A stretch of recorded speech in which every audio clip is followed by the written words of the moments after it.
dissonance here, the sound of deafening fear. You gon' die if you try, you just might get a little bit of trouble, K-N-I-F-E, right in your side, you will never see me coming. You gon' die if you try, you just might get a little bit of trouble, K-N-I-F-E, right in your side, you will never see me My coming. energy is next level, so damn you better be careful. I got an angel and devil, he snaps me straight in the temple. I'm ready to be a rebel, I've got a lot of potential hidden inside of this vessel. That shit is so exponential. I need a first class ticket to the top, no limit. I don't play no gimmicks, I'ma take you to the clinic. If you want a taste, come at me and you will be replaced. They won't find a trace of you anywhere or any place. You gon' die if you try, you just might get a little bit of trouble, K-N-I-F-E, right in your side, you will never see me coming. You gon' die if you try, you just might get a little bit of trouble, K-N-I-F-E, right in your side, you will never see me coming.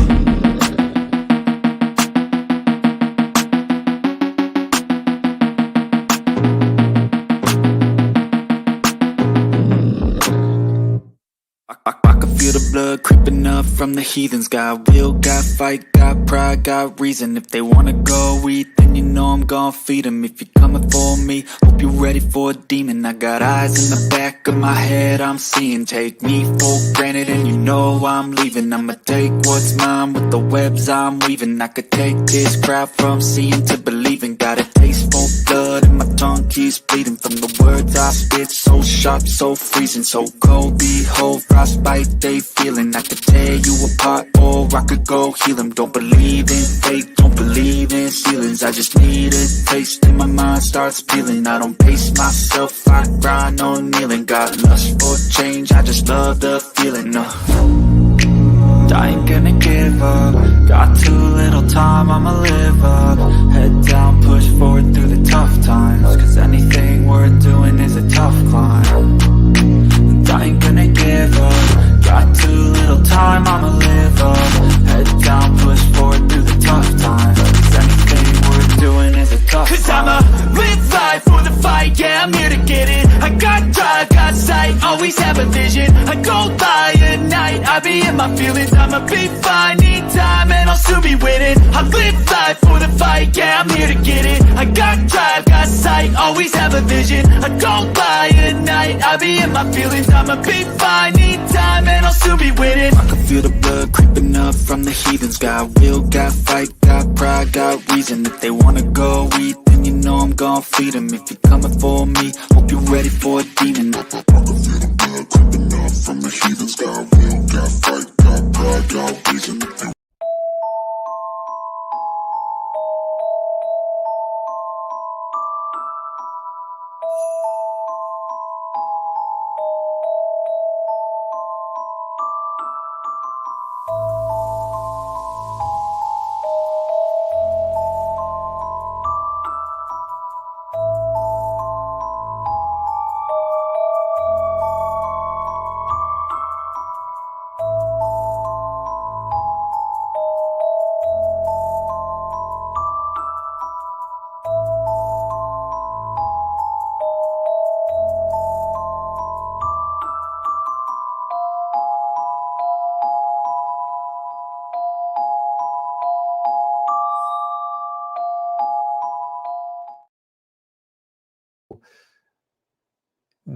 they've all gone there on spaghetti night, and this might be one of their favorite nights of the week, and that might be where they all kind of gather and catch up for whatever happened during that week, and it's such another one of those tragedies. Yeah, David, if I could just interject with one point. A lot of these things go to the pinpoint of mental health.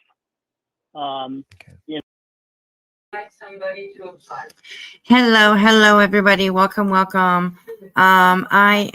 This actually is live right now. So I'm just going to let it play and we'll kind of see what's going on.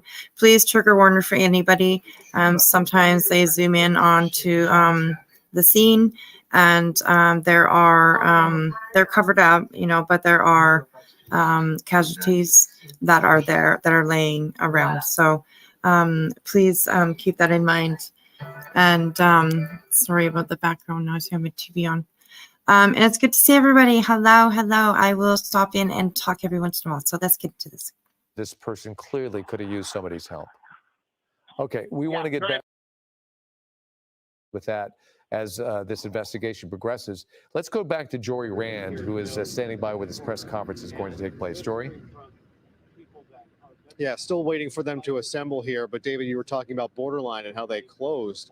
They actually moved to a second location because no one felt it was right to go back into that original location. It became a memorial of sorts, sacrosanct. They couldn't go back to business as usual. It brought up too many bad memories, and it's the site of where multiple people were killed, and blood spilled on that.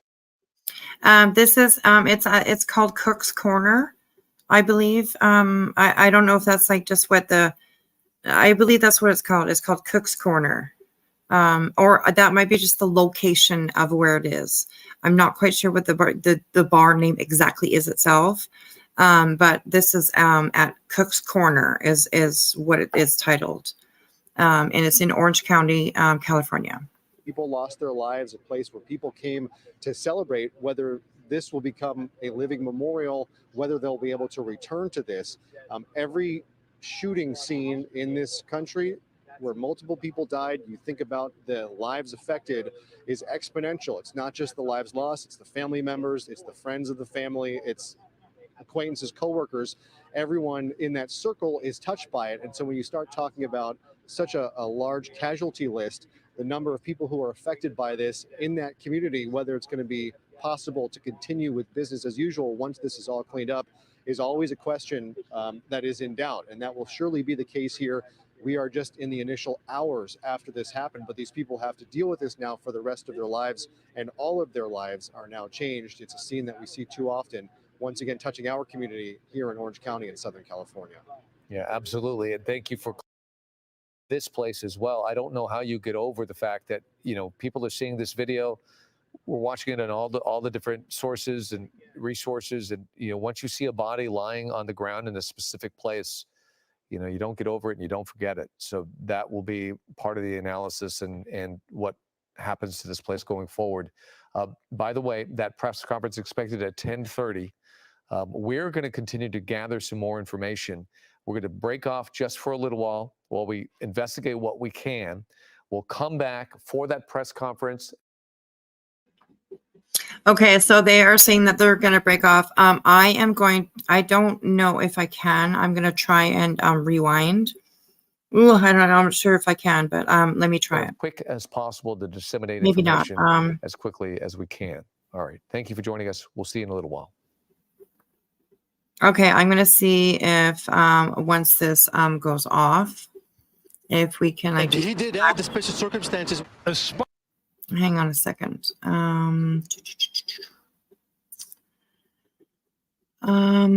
Let me. Anyways, hello everybody. How are you? I missed you guys. I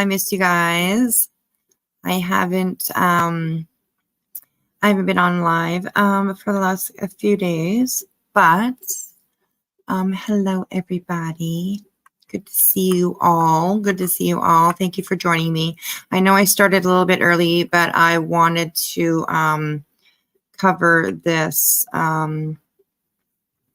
this story that's going on in California. So let me see what this is here. It's just a minute video. This one.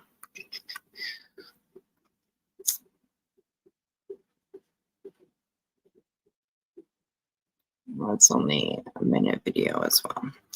Okay, just a second here, you guys. They must go, let me refresh this and see if we can go back in. Oh, it's only a minute video. I wonder why they do that.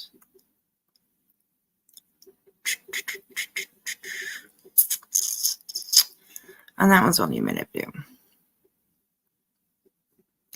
Okay, just give me a second here, you guys. I am gonna try and find this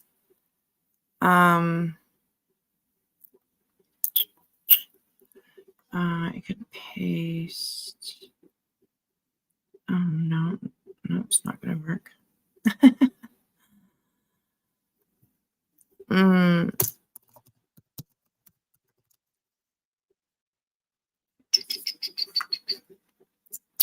How is everybody? Did you guys have a good weekend? How are you guys all doing?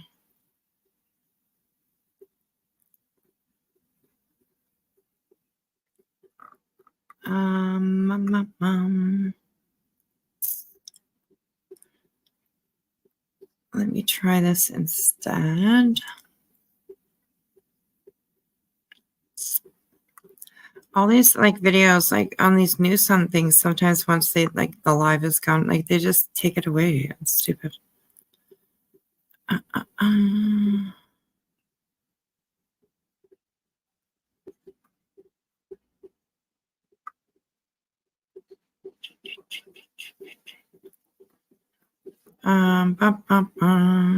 If anybody has a link where this is, I don't know why I can't find it now.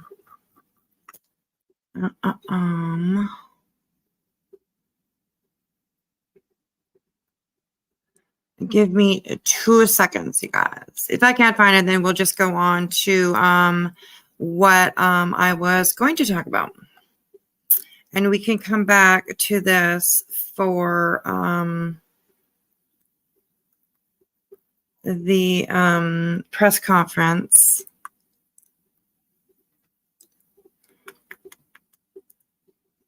Huh. Okay.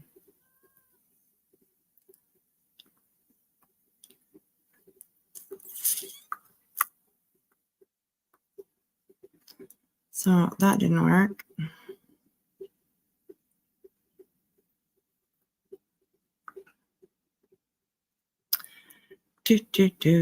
I'm sorry, you guys. I didn't expect them to end so quickly, and I honestly thought that I could just rewind, but it seems like that is not possible right now.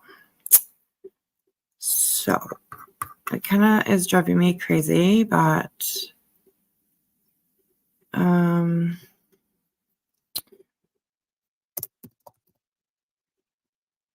no. Let's see.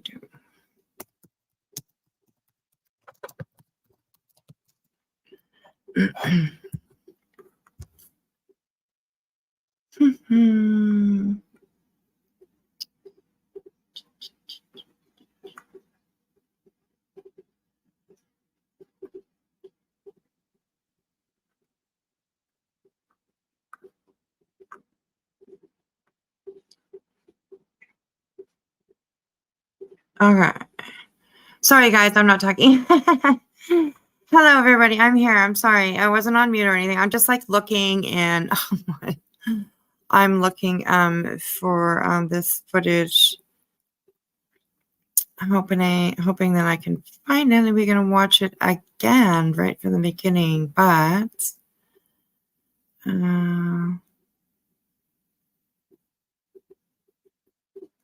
yes, Hope. Actually, you know what? I found that channel today as well. Sav is actually really good at sending me stuff, and she sent me some today that led me to that channel. So yes, I was watching a little bit of their videos, and yeah, I agree.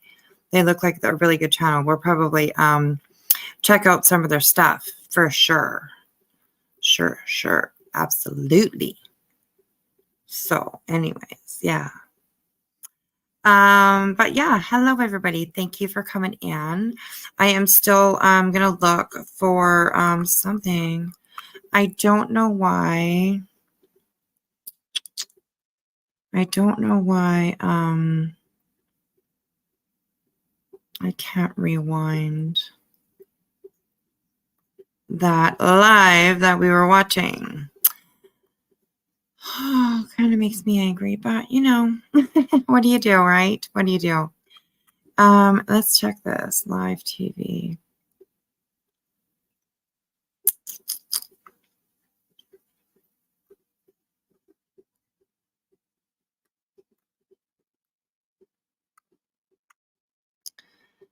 Okay, well, maybe we can watch it just in pieces. Okay, actually, okay, I found some videos. Hang on here, you guys, and we will watch these. So this is I came live a little bit earlier because there was a pew pew at a biker club in Orange County, and this is it says deadly shooting at Cook's Corner Bar. So the bar is actually called Cook's Corner. So that's good to actually know. Let's watch this one. This is the first video that they put up, and we'll have a look here. Is it 5 dead on scene? That is including the shooter. Trigger warning, and trigger warning, 6 everybody. People who were shot have been transported. So that brings us to 11 people, including the shooter. So that may be where we got the number 10 early on, 10 victims, and then the shooter being the 11th. So again, what my source says is that there are 5 people dead on the scene, again, including the suspect, and that 6 people with gunshot wounds have been transported from Cook's Corner. And Michelle, while we have you here, we know that this is all very fluid. You're just getting information as you get it. Earlier, you had mentioned this all began on the property as a domestic issue involving a former police officer. Can you elaborate? That's right. That is what I know. According to my source, there was some sort of dispute on the property. It's unclear whether it happened inside of this very rustic bar restaurant there in the canyon, in Trabuco Canyon, some sort of an argument. I am told that this retired law enforcement officer shot and killed his wife. Then others in the process at the location were shot. Okay, what was that? Let me back up there just a little bit. Retired law enforcement officer shot and killed his wife. Oh, Then not far others enough. in the process at the location were shot.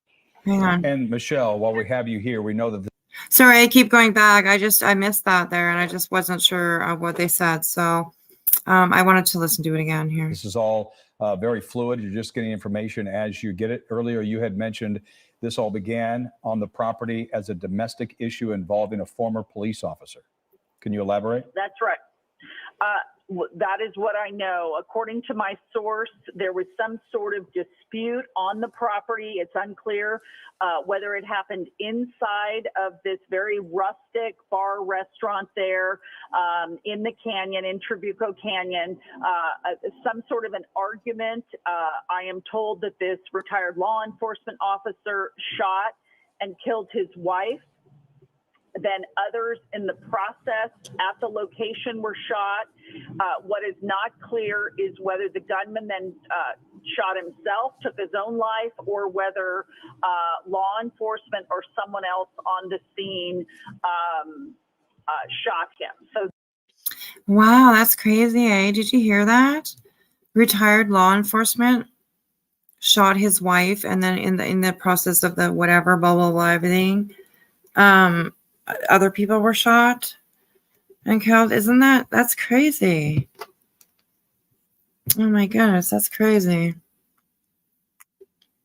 Trigger warning, everybody. I'm going to take just a second and say hello to everybody that's come in. Thank you so much for joining me. I appreciate it. K-Mash, I hope you're still here, honey. Tina, hello, Cheese. Hello, how are you, Cheese? KCG, good to see you guys. Becca, hello, Becca. Delene, hello, how are you, honey? Hope you had a good day. Betty Crocker is here. Excellent. Bringing in the food, snacks. Hope, hello, how are you? Money Moves, hello. Boston, hello. And who else have we got here? We have Jojo Nanny, or is it Yo-Yo Nanny? Maybe it's that. Katie, hello. How are you? Good to see everybody. Ellie, hello. Hey, Sav, how are you? Good to see you. Good to see you. Hope you guys are all doing great. I really do. So trigger warning, we are just watching footage about this deadly shooting at this Cook's Corner bar in OC, California. OC, which is Orange County. And yeah, let's keep on watching and listening to this. We have just learned that it was a retired police officer, they said, that shot his wife. And in the process of all that happening, other people were shot. So that's crazy. So let's keep listening.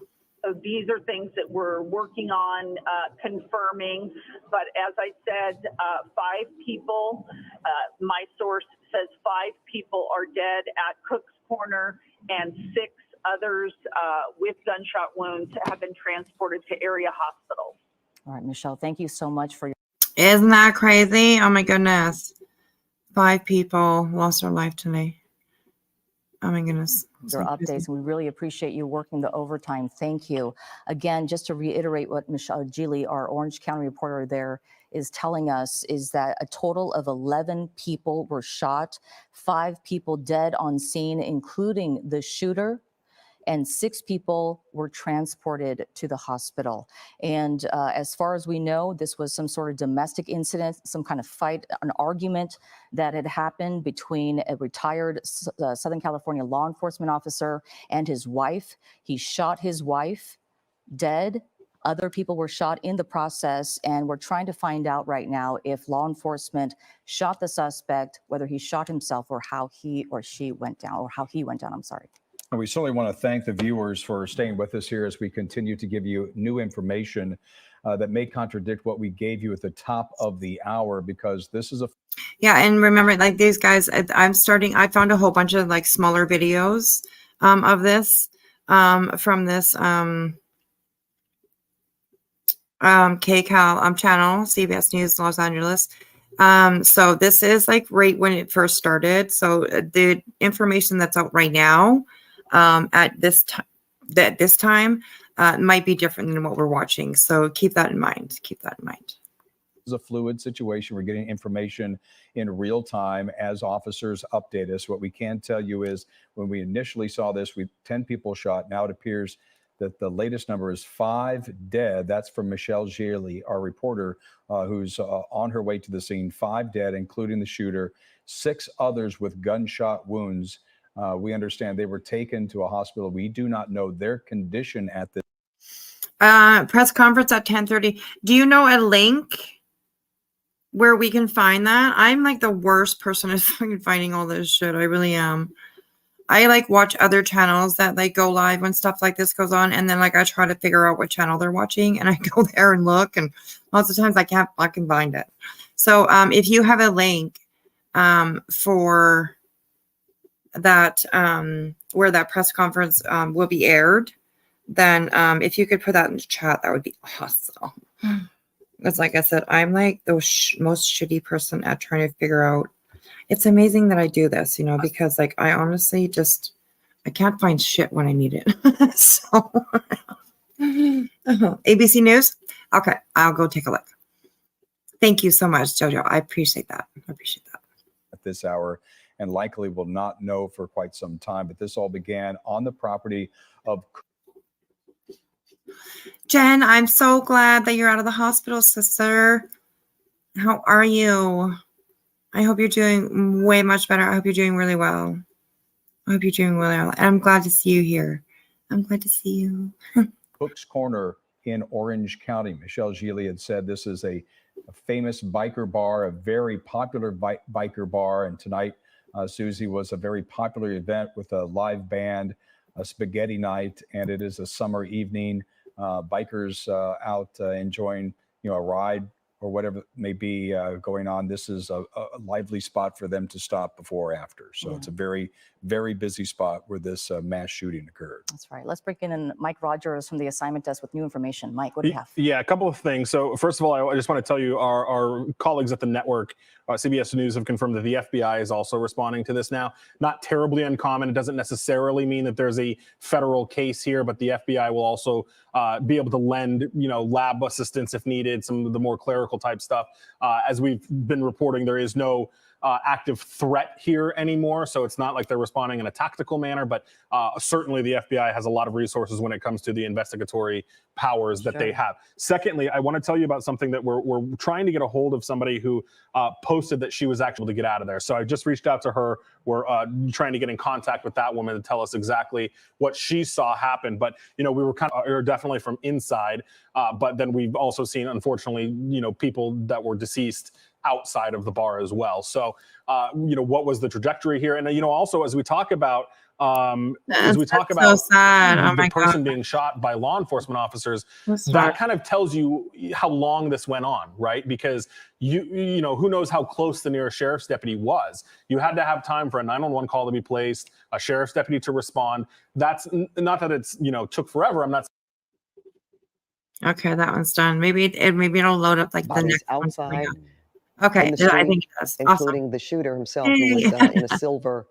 And this is the picture of the bar. To gather more information, but this is the scene that you're looking at right now, Cook's Corner Bar in Trabuco Canyon, a mass shooting where at least 10 people. Oh, thank you, Jen. Have been shot. 4 of them I love you, have honey. lost I really their do. lives, Hey, including Swindig, how are you? And again, this was on a specific night, as we've been talking about. Thanks for coming it was in. supposed to be spaghetti We're night. There was a all live bar. the People, footage gathered about on this night in shooting particular, more that so happened tonight, because of those kinds of activities and things that they offered, and probably a usual gathering of people, of friends who would get together and share a meal, share a drink, some stories, some laughs, and just try to blow off some steam. And why not? We just had a tropical storm in our area. Right. Have to mention that. Just trying to paint a picture of just how people are thinking, what's on their minds. We went through that Sunday, and Orange County was affected as well. And then here we are with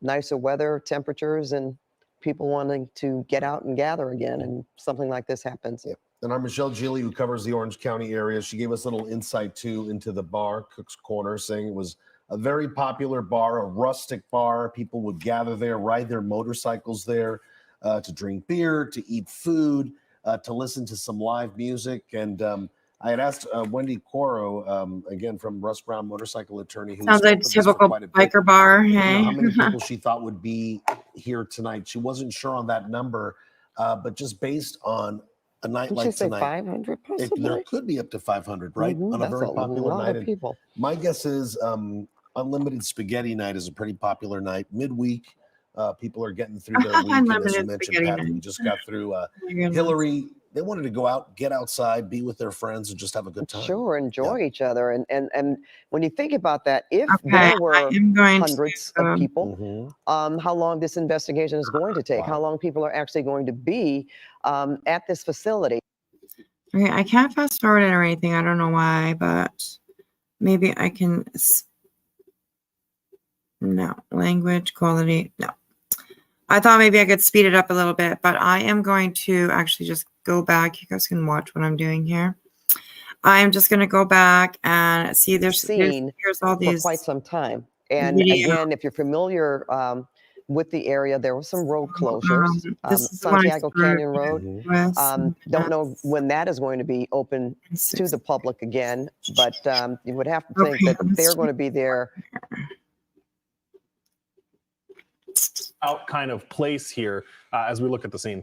Yeah, again, just to bring you up to speed here, 11 people total shot, 5 people dead on scene, including the shooter, and 6 people, as far as you know, transported to the hospital in unknown condition tonight. So there we go. I'm Swindig. 11 people shot. The numbers might change because we're watching footage from like earlier. Like when it first, footage first started coming out. So it might be a little bit different. But here they're saying 11 shot, 5 deceased. and the other ones are injured. So yeah, 6 last you heard 6 passed away. That's horrible. That's horrible. My goodness. My goodness. I was just going to say, you can imagine the responses you see here live on KCAL News. And Susie, we made mention that the shooting involved a former police officer and his wife. We do not understand at this point in time if the officer took his own life or if he was. Right, Sav, I agree. It's never good when the shooter's dead, too, and then there's no justice. Absolutely. It's crazy. Jen, if you do end up with a pacemaker, then that's what you need, honey. So you just follow and do what your doctors tell you to do. And so, hey, Rachel. Hello, I see you. I see you now. Cook's Corner was opened in 1926. It is very well known. Wow, that's amazing. 1926. Holy moly, that's a long time ago. Wow. Yeah, Cheese, that's true. It is a type of instant justice. Absolutely. Yeah, I agree with that statement for sure. Oh, this one I can fast forward. Okay, well, if it gets sometimes they just talk and yabber on. So, yeah, okay, here we go. Was gunned down by a responding officer, but we do know that no officers were injured responding to the scene. It appears that none of the injured or shot are police officers, Right, so other than the retired officer that appears to be dead. And it makes you wonder then, what happened after those calls. Yeah, Sav, it's a biker bar. It is a biker bar. And here, this is what it looks like here on the screen now. It's called Cook's Corner, and it's apparently very well known. I imagine that it would be. It is a biker bar. So if I take this off, boom, you can see in this picture here, let me put it on for the whole screen, like all the bikes that are parked in this parking lot. It's full of bikes. So I imagine it's a pretty rowdy place. Calls came in and the first responding agency arrived here on scene. Were they right outside of the car and shooting at that suspect, or was it a barricade situation even for the shooter is apparently a retired police officer, and he shot his wife. And amongst all of the shit that was going on, I imagine, inside there.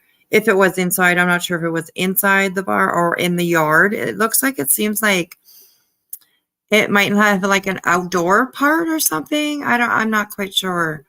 But some of the first footage that I saw, the police officers, they walked quite a ways back here. And we're looking at, stuff in the back here somewhere. So, yeah, it is very, very sad, Rachel.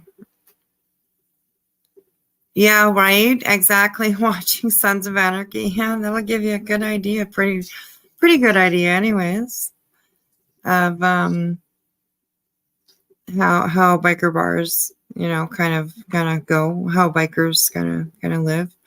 And not that they're bad people or anything. That's not what I'm saying. Of course, that's not what I'm saying at all. I know a lot of bikers, and so many of them are like just big teddy bears, right? They're like the sweetest people, and they will definitely help you. They'll be there for you, whatever. So this isn't, I'm not trying to put a stigma on bikers or whatever. Maybe this just happened to happen here at a biker bar. I haven't heard if that officer was if that officer and his wife were like regulars at this place, or you never know. So I don't know. Anyways, yeah. for a few minutes before that happened. Yeah, Yeah, Sav, this that's is right. obviously We're really good a very people. fluid situation as we Yeah, but continue don't to cross. gather information minute by minute. We do have team coverage on Yes, this. Michelle Wendig. Shealy's Yeah, got he the shot live his report for her wife. coming up in a later She newscast died. here on KCAL She News. died. He died. Mike Rogers And is at the assignment desk. And let's go back up to the SkyCal other people, I and guess, Desmond Shaw with the very latest. Des? were probably shot in the Well, crossfire or actually, it looks like something. the investigation maybe just beginning in earnest. I was just looking at I will also say that I can imagine that if something like that happened, like I just said, I know a lot of bikers that are, I mean, maybe not right now in my life. I know a lot. I've known a lot of bikers. You know what I mean? And they're really nice people. And I could just imagine if this officer is retired officer shot his wife.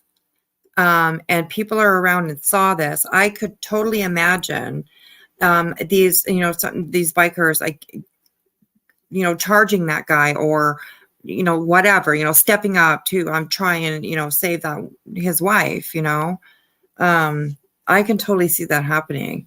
And maybe that's why, other people were shot in the crossfire or whatever it was.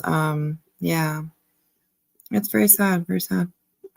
looked like a couple of detectives maybe carrying some photography gear, probably just getting ready to take some of the gruesome pictures.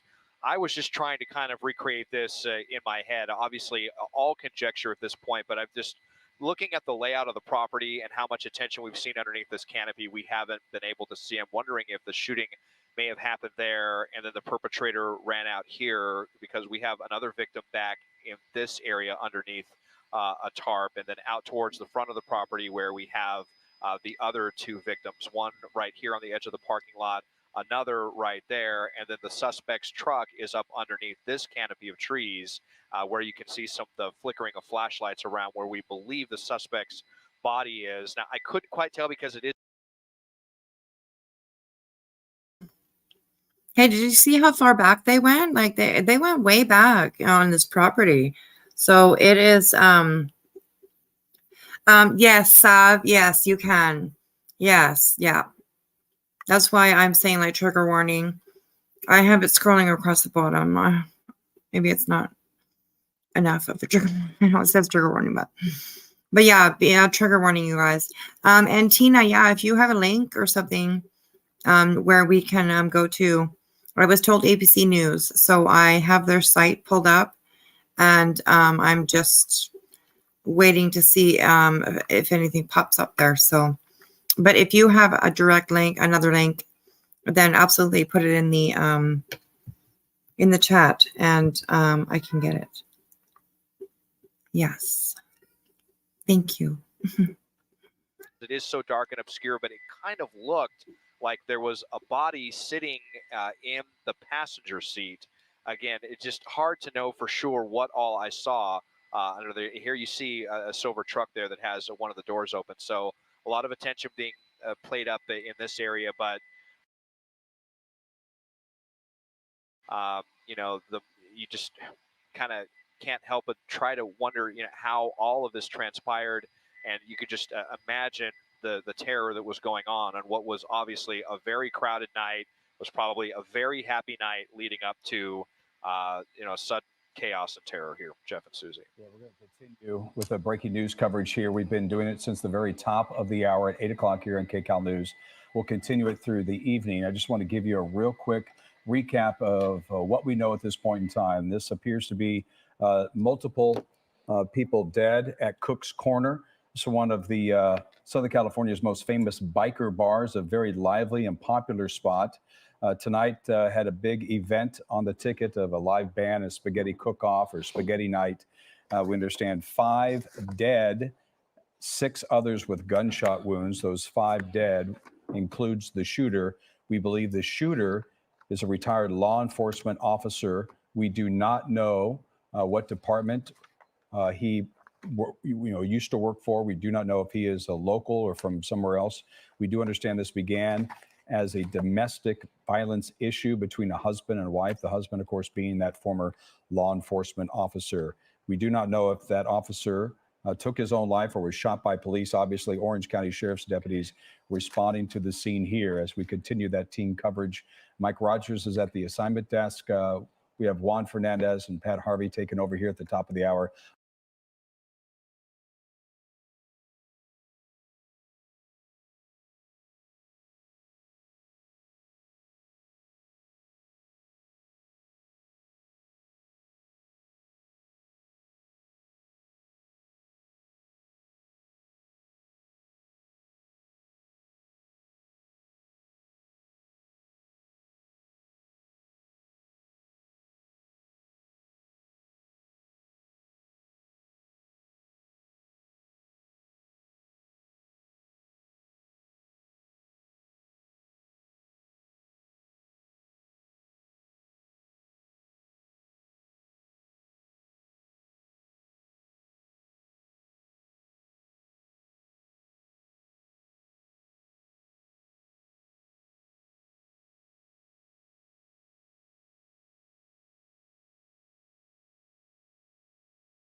I'm Jeff Vaughn. We also have Des and Shaw up in SkyCal. So I'm going to hand it off to Sorry about that, guys. Oh my God, I was muted, of course.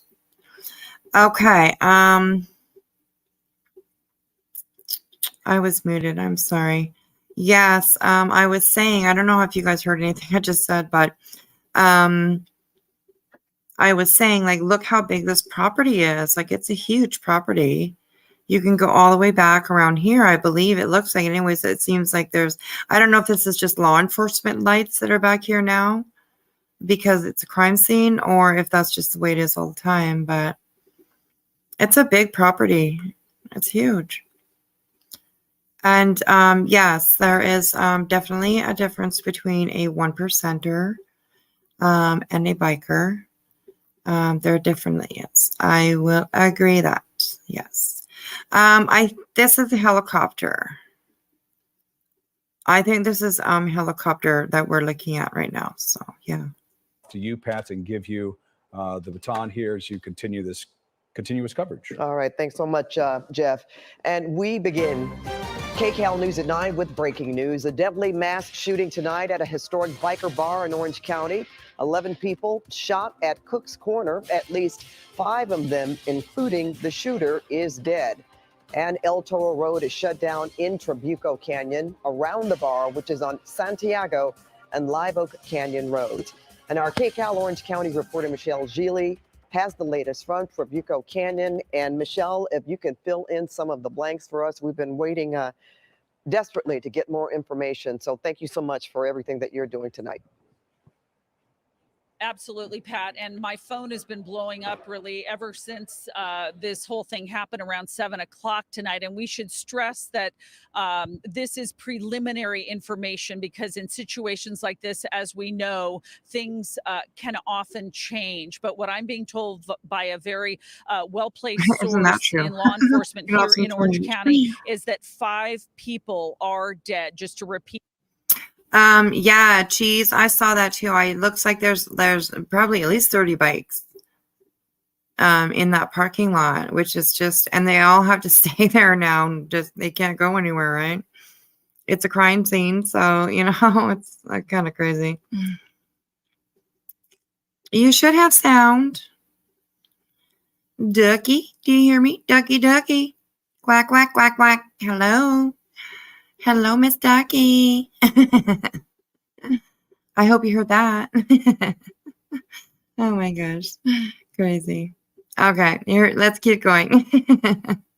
What you had said, 5 people dead at Cook's Corner, including that gunman, and that 6 people were also shot here at this very, very popular motorcycle bar. Those people taken away by ambulance. I believe we're looking at video now, shot of the scene from our SkyCal Desmond Shaw, got over this very, very quickly. Now, my source is also indicating that this may have started as a domestic incident. It's unclear whether the initial shooting happened inside or outside of the property. This is kind of a sprawling location here, a very rustic bar in the canyon here. It used to be far away from much of the population, but of course, development has. Tina, I agree. Yeah. Immediately they, think that it's like a biker shootout thing or whatever, but it wasn't. A cop actually, killed his wife. Yeah. I agree, Tina. I definitely agree with that. Right? There is a lot of cops there. I saw another picture where, like, oh my God, there was so many of them. Like the whole friggin' neighborhood was lit up. It's crazy. There's so many of them there. I mean, I understand why, but wow, there's a lot of cops there. Encroached on the area. So there are now neighborhoods very close to Cook's Corner. What my source says is that this retired law enforcement officer shot his wife, and then there were others at this location shot on Wednesday nights. This is a popular event here at Cook's Corner. It's an unlimited spaghetti night, spaghetti dinner night. So there are more people at Cook's Corner on Wednesdays than there normally are on weeknights. Weekends, of course, it's a popular spot for people to ride their motorcycles to come hang out, listen to music, drink beer, that kind of thing. Now, a witness who was near the scene says that he started hearing many. Jeez, thank you. You're coming up with all the good information. There's 2 porta potties. Oh my God, you're so funny.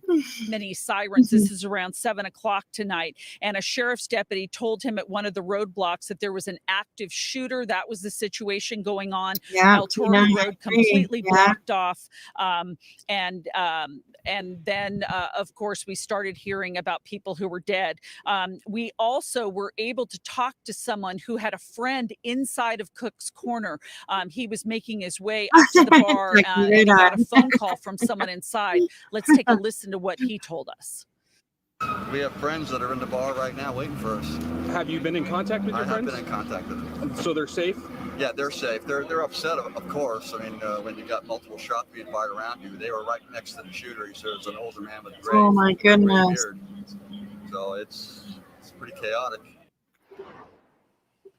What we haven't been. I'm going to back out just a second there. He What was did he making say? his way up to the bar and he got a phone call from someone inside. Let's take a listen to what he told us. I just wanted to hear that again. That are in the bar right now waiting for us.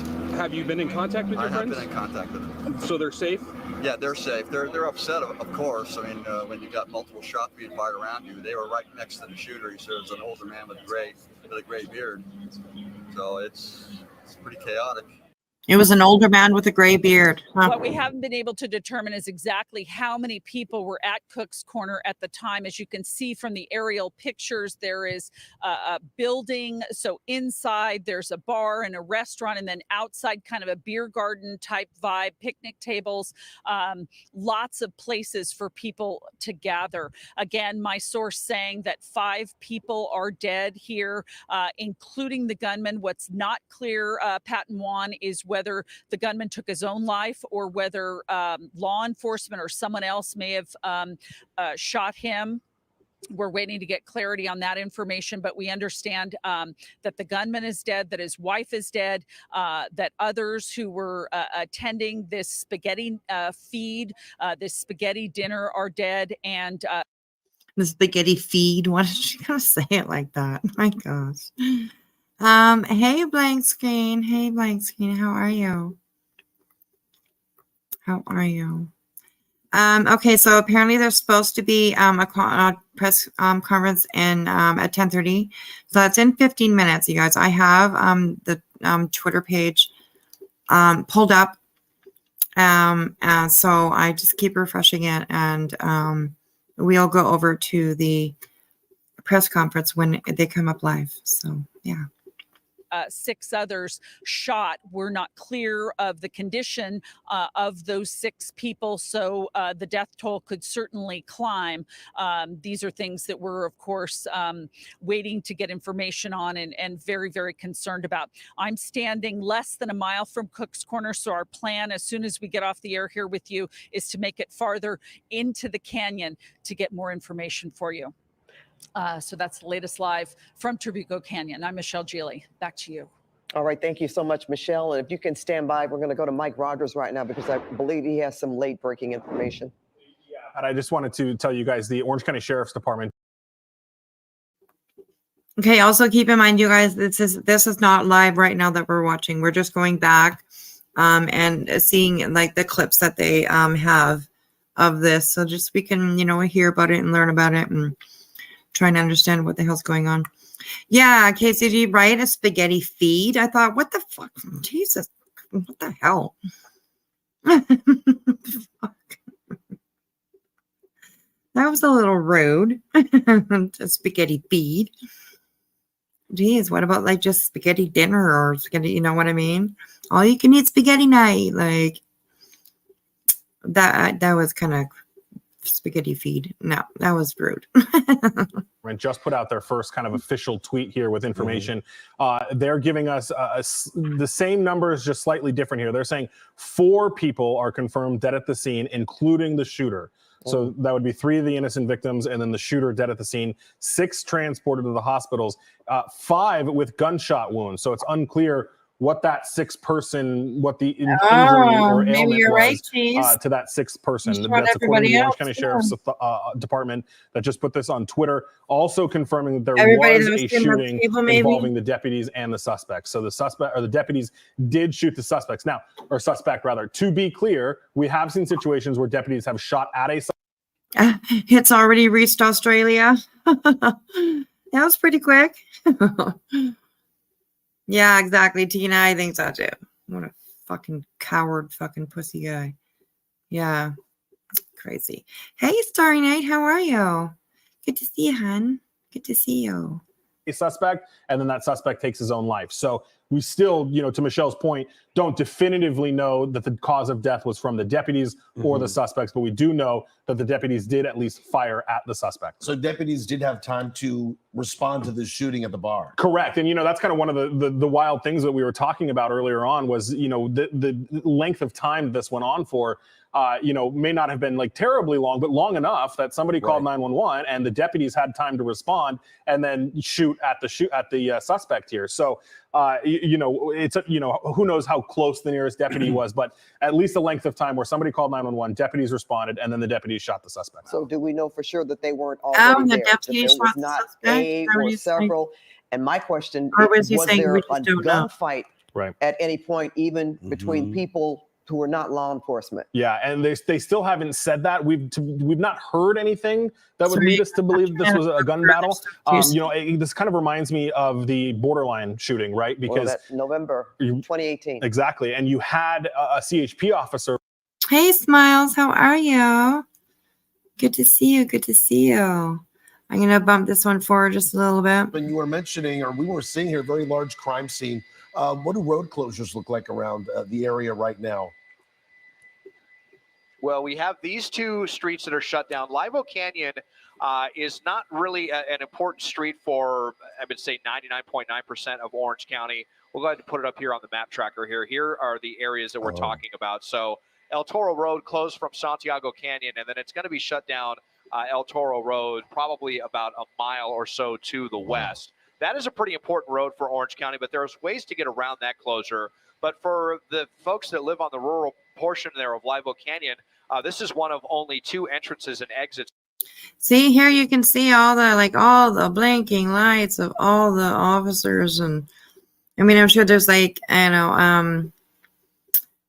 ambulances, maybe like first responders, fire trucks or whatever. But damn, there is a lot out there. To the road, and the other one looks to be about 10 or so miles back towards the south off of Santa Margarita Parkway on the very southeastern edge of Orange County.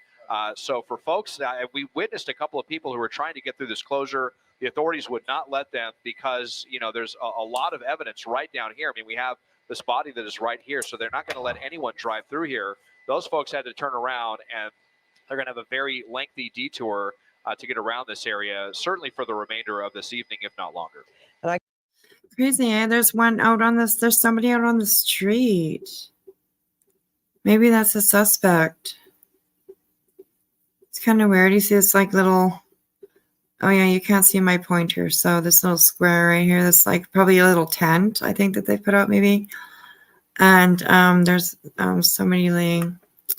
Oh, so sad. Maybe they were trying to run away or something. I don't know. I can imagine that Fox 11 News Live are they're live right now. Let me go. Hang on 2 seconds. Oh, no, it's not what I wanted.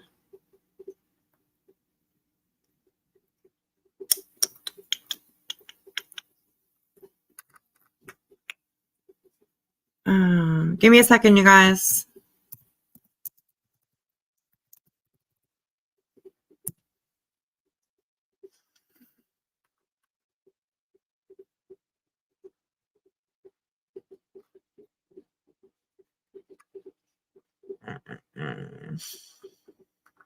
Okay, I don't see anybody live right now.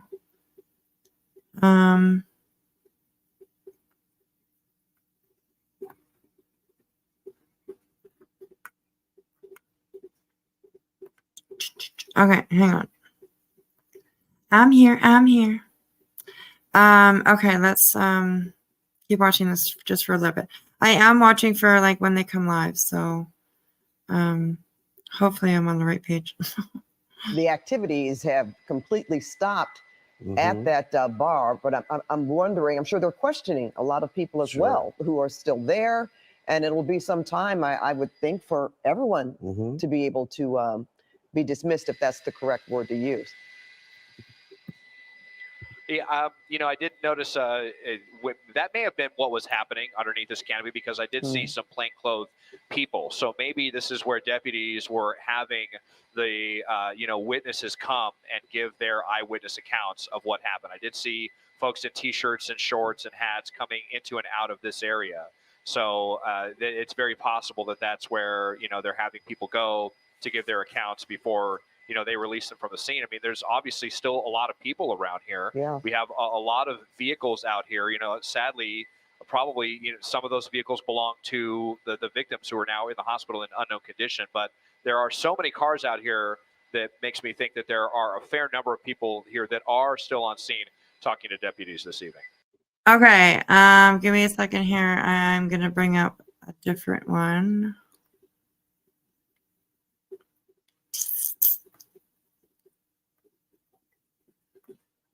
And a little bit later, you guys, we are going to get into talking about a little bit of cult stuff. So that should be pretty interesting. Okay, let's see if I can get this to play. Something I heard Sons of Anarchy mentioned earlier. This is a place where the community gathers regularly, whether you have a bike or not. It's a place.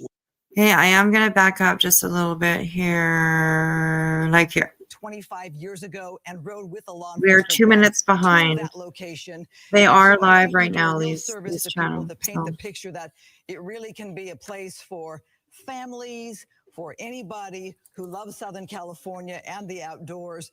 And I got to think, Don, you have to be thinking of all the customers that went there on a Wednesday night for spaghetti night, and also the people that work there that we so love and cherish.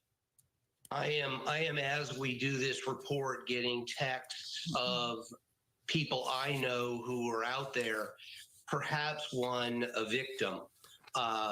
I won't give any names, but as you were making that report, I got that text.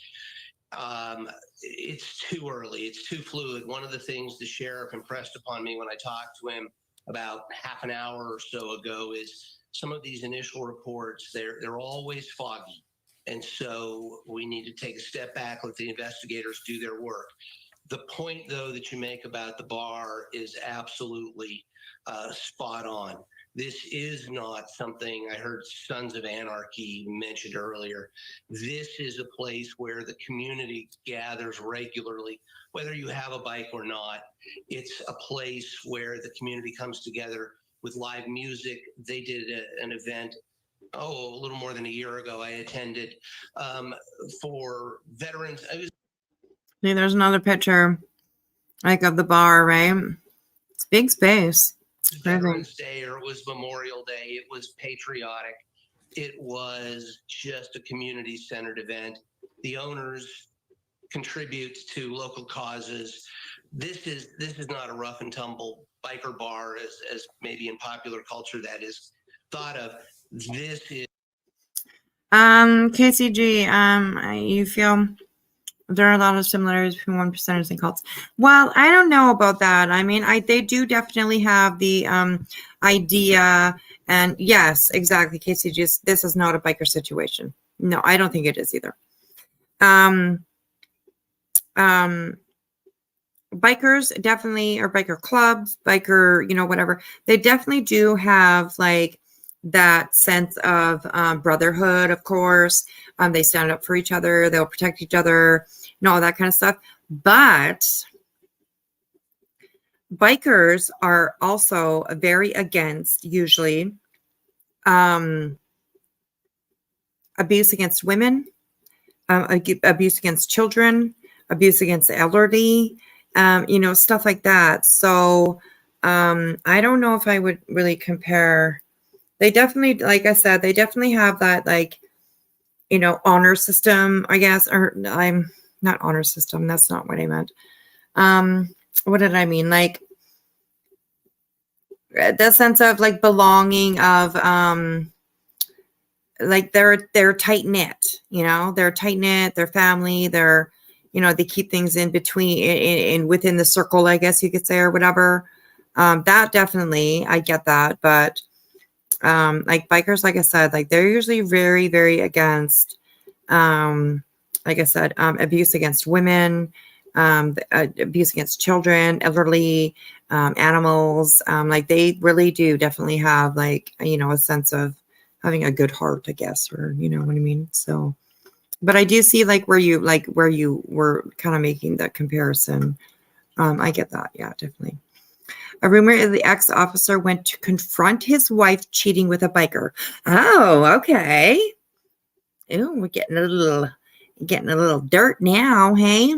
All right then. Okay, makes sense. That makes sense. Is a pillar of our community. It genuinely is. Yeah, Tina, they're definitely truly against abuse, heartbreaking 100%. to think Yeah. something like this could happen out there, and that going forward, we will now always be in the shadow of this terrible, what it sounds like, domestic violence incident. I was going to bring up the issue of domestic violence because just within recent days, we're dealing with an Orange County judge accused of domestic violence and killing his wife. Shocking news there. Yeah, did you guys hear about that too? Tonight. Crazy. You have to think what's going on in society here. A lot of pain out there. There's a lot of pain out there, and yeah, right. So yeah, like a code conduct. Yeah, definitely. I would definitely agree with that. Like bikers definitely would have that code conduct. Cults absolutely definitely have that, for sure, right? So yeah.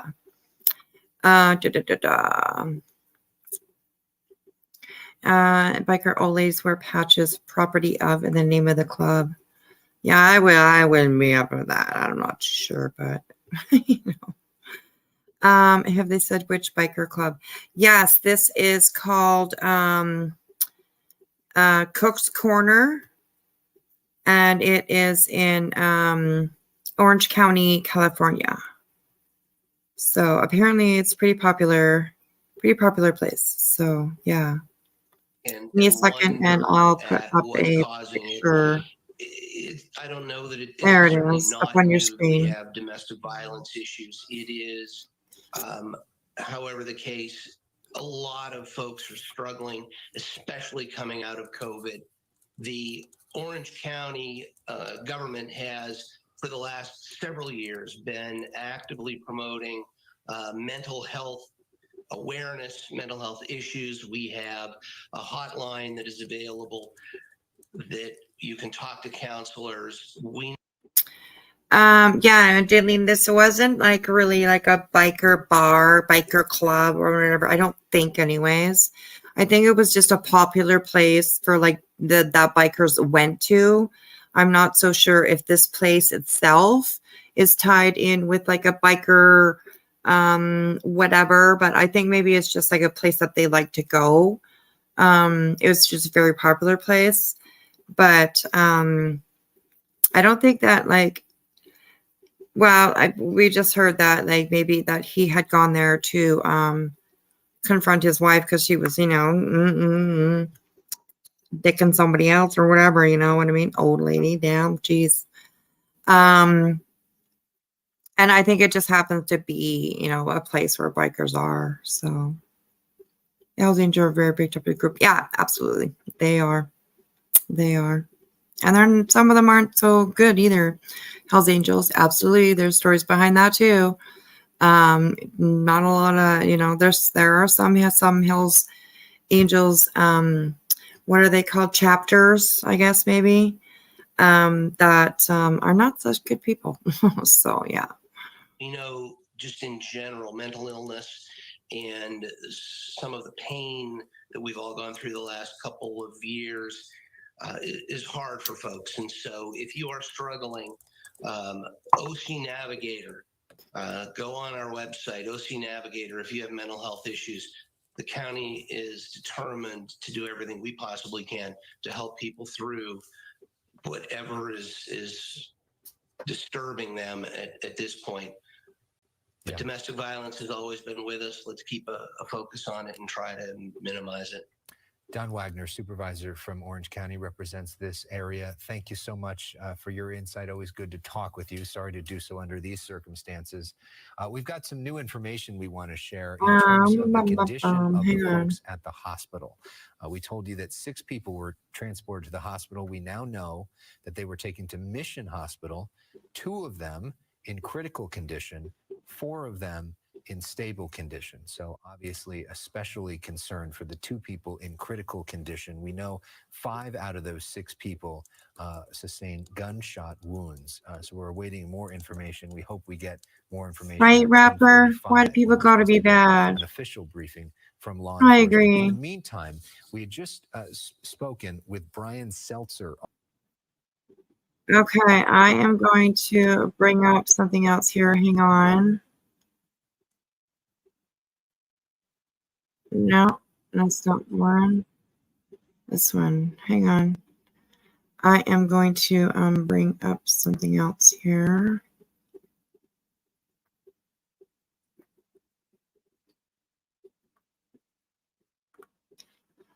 Okay, this is from just a few minutes ago on ABC 7 News. Let's listen to this.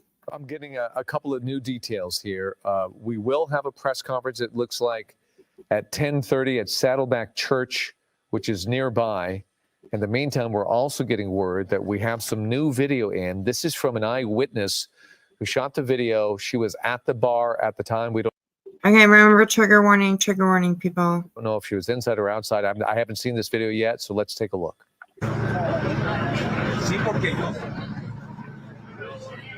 That's the truck. He came in, he went back to reload and bring more guns, and the cops found him behind prison.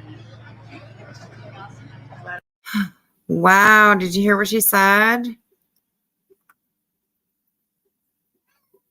He went back to reload, and that's when the cops got him. Oh my goodness. Let's back that up just a little bit. Listen to that one more time. Oh my gosh. Yes, trigger warning, please. Thank you, guys. Thank you.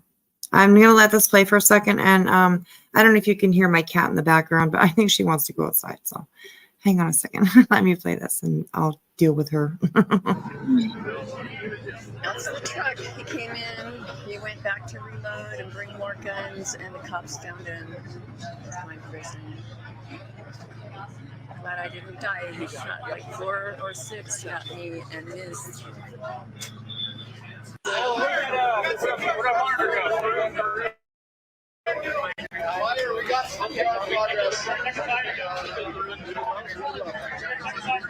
Oh my God.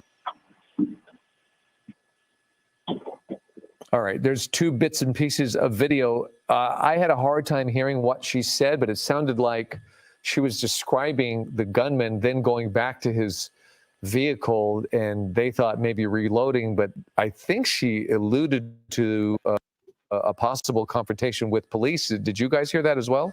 Yeah, and that makes a lot of sense and coincides with what we're seeing here. So I think that video was being shot near the right-hand corner of our screen here, actually near the intersection in front of the parking lot, and she was pointing that camera, that cell phone, down Santiago Canyon Road towards the left, towards the rear of the bar, which is where that pickup truck still lies. In fact, you can... Good night, KCG. Thanks for coming in, honey. And hello, Denise. Hello, hello. Good to see you, honey. Thanks for coming in. Anybody in the bushes? Come on and say hello. Jump up and say hello really quickly so I know that you're watching. I haven't seen anything of a news conference at all. Media briefing. Hang on a second. Let me click on stuff. And yeah, see, I haven't seen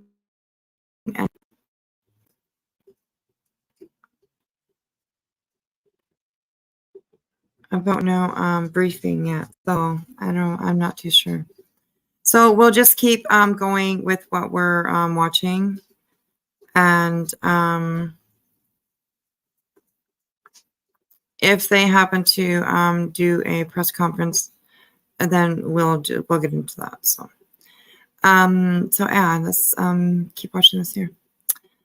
Oh no, that's the wrong one. Sorry. This one here. Here we go, you guys.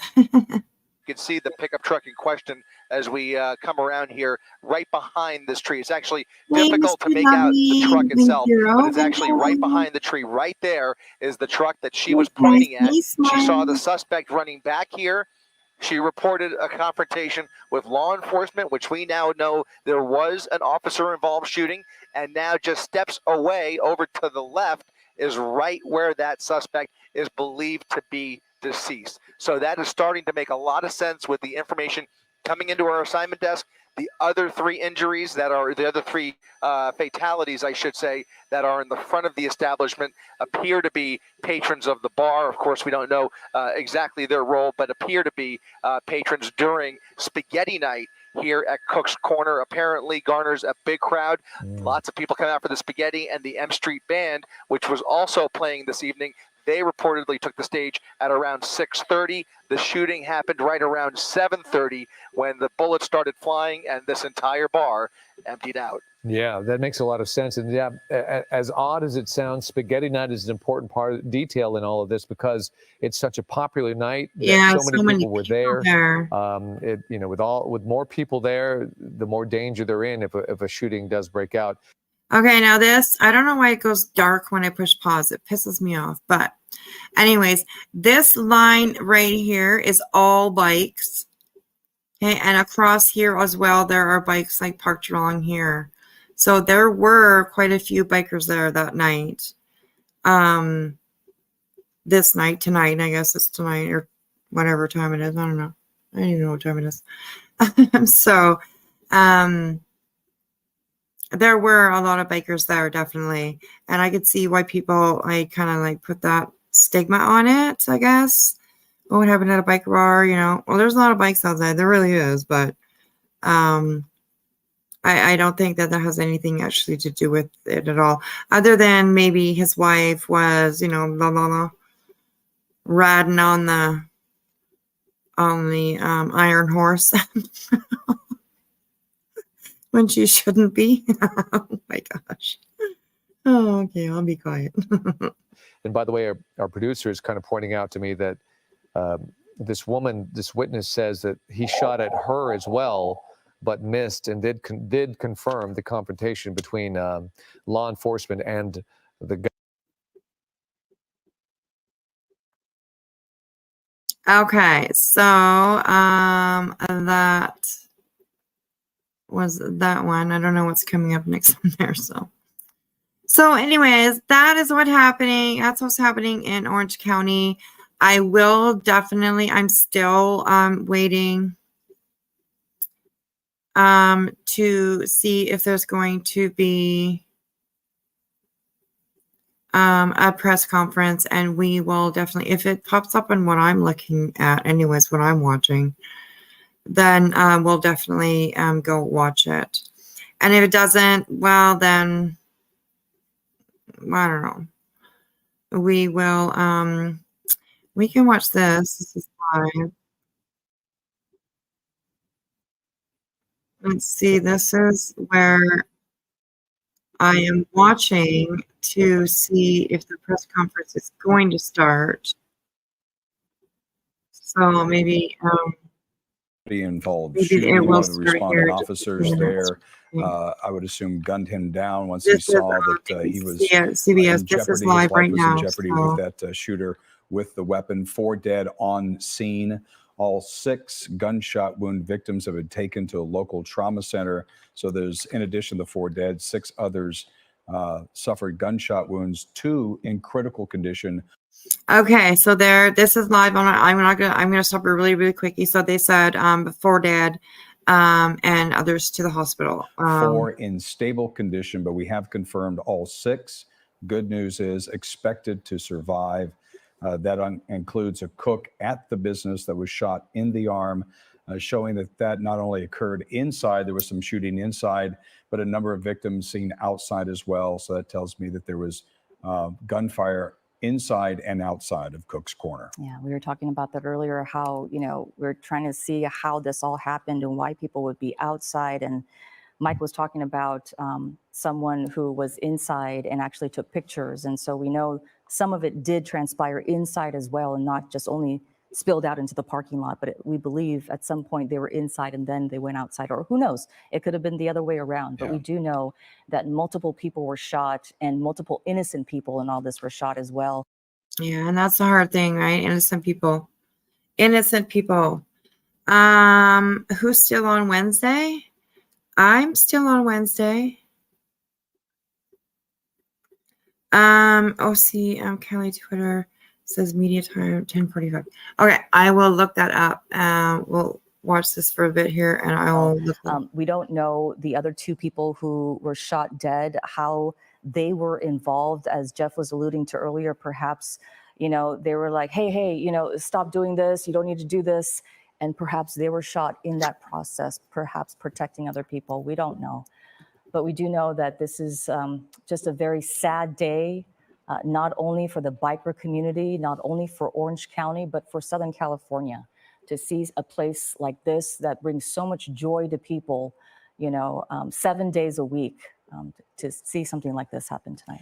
And typically with mass shootings, you do not want to talk about the shooter, but it is so integral here to discuss that, because that is something that we're finding out is that of a former law enforcement officer who we understand to be the shooter. I want to bring in Mike Rogers again, because Mike, you had a chance to talk with Ventura Police Department. We understand that he had 30 years in service there before he retired in 2014. Right. Yeah. So the Ventura, I spoke with the commander over there at the Ventura Police Department. 1984 is when he joined that department, retired as a sergeant in February 2014. The commander over there at Ventura Police kind of started to refer me to the Orange County Sheriff's Department, but did tell me that they are in contact with them. They're working with them on anything that they might need. It's been about 10 years since this person was in law enforcement, so who knows how much there is to even get from the Ventura Police Department, but they are certainly aware of this and, you know, cooperating with them. We talked about before, Ventura is a small, you know, not a very large city. I'm sure, you know, a lot of people know who this is, and, you know, they're dealing with that up there. It's interesting. We had originally gotten the tip that the suspect was law enforcement in Ventura County. We hadn't really narrowed it down to which department yet. So we started calling around. I actually called the Ventura County Sheriff's Office and spoke with the captain over there who had already heard of this, already had this person's name, and said, no, he never worked here. We looked into it. He didn't work here. We don't recognize that name. So as fast as it moves in our world, in the journalism world, it moves faster in the law enforcement world. And by the time we had gotten the information that it was from Ventura County, they already even had this person's name. And we're looking into see where this person worked. And ultimately, we did learn that it was Ventura Police. And if you know him, then you probably know his wife, as far as the law enforcement community. That's crazy, It's crazy. They are there in 2 minutes. Yeah, response time. Yeah, they did a good job for sure. They did a good job.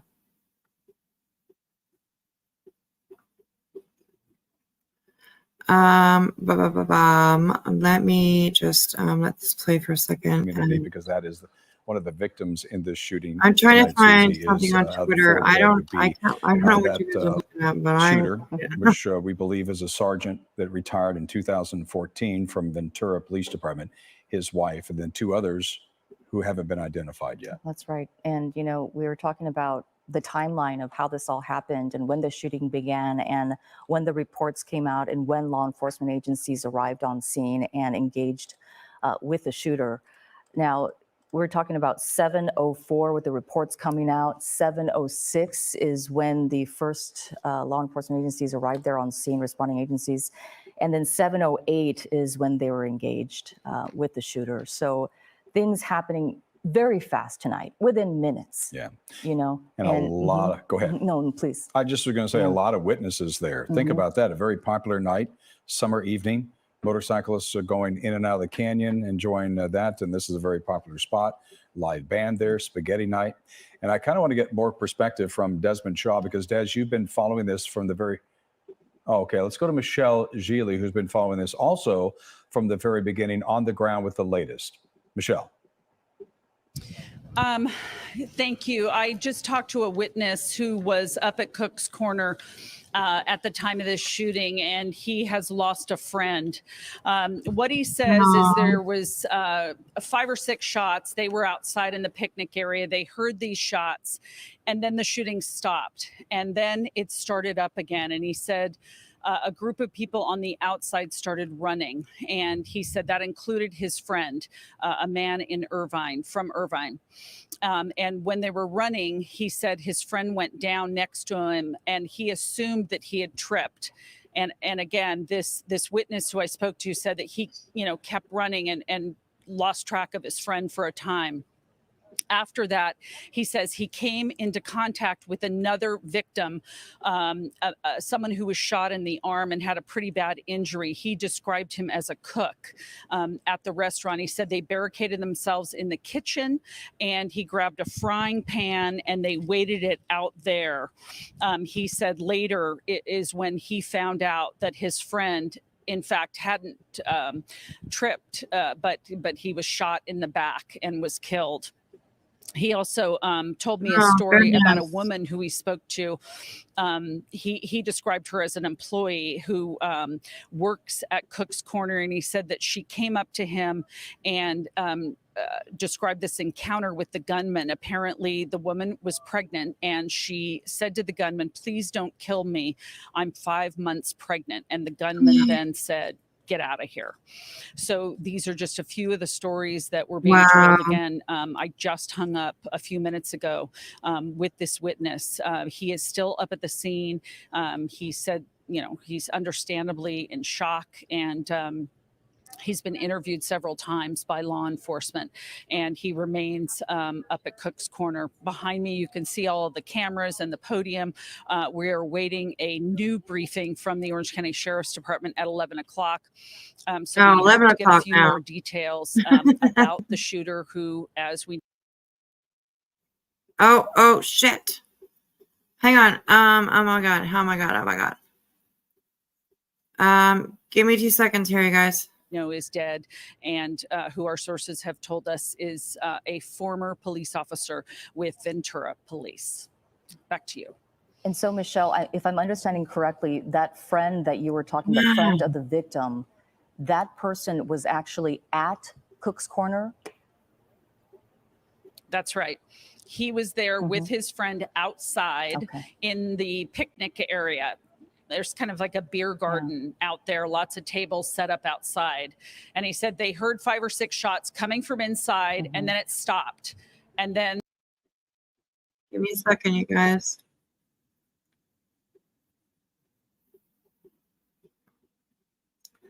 I am going to try and pull this one up. This is the one that, like, it keeps fucking stopping on me.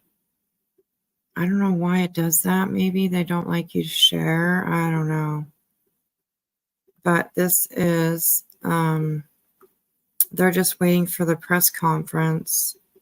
Again, now initially they had told us that they believed. Yeah, see? Does anybody know why it does that? I push play and then and then it'll stop. It'll just stop playing. Were deceased, including the gunman, as you just heard. They are now saying for this. See, it just stops. Like, I don't understand why. And it really kind of makes me angry. During the 3 minutes that he was waiting for deputies.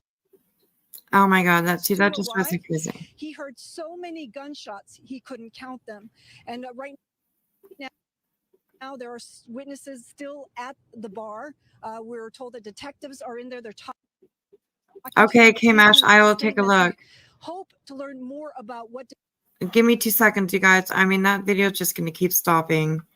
I have no idea why it does that, but it kind of pisses me off. So, oh my God. Okay, so let's take a look right here. And we will watch this one. Hopefully it doesn't do the same thing. Oh. Oh my God. Okay, holy moly. They're just staging for the press conference here. So give me 2 seconds and I will bring this up. Here we go, you guys. I will turn the noise down because it's obviously very loud. Holy man, I don't know what that was so loud for, but 8 to 10 hours chasing scanner calls in the city. If anything ever comes out that's breaking news, then I'll show up at the scene. So this is at least a 10-person shooting. I'm hearing now there might be 11. This is in Orange County, California. Right now we're staged at a church here. It's a parking lot called Saddleback. Thank you for and we're waiting for press conference number 2, less than 10 minutes away, where they're going to provide some extra clarity on what the actual details of the event are.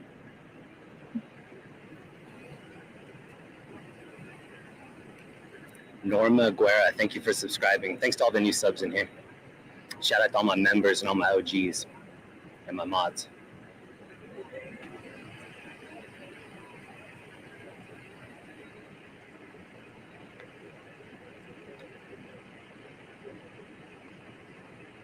flip phones don't recognize autoplay. Thank you, K-Mash, so much. This is the link that you sent, so I appreciate that. Thank you so much.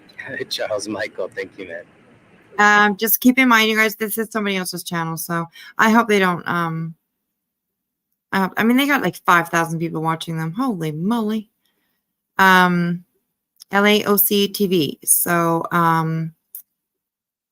yeah, I appreciate them. I will put the link for this video. We're about 6 minutes away. And the So what I'm going to do is, I've got David's camera, so you know who's playing. I've got David's camera. We can like show them walking in. We can vamp until they walk in. Hang on a second, you guys. I'm just going to refresh this page just for a second. It should pop right back on. Okay, here we go.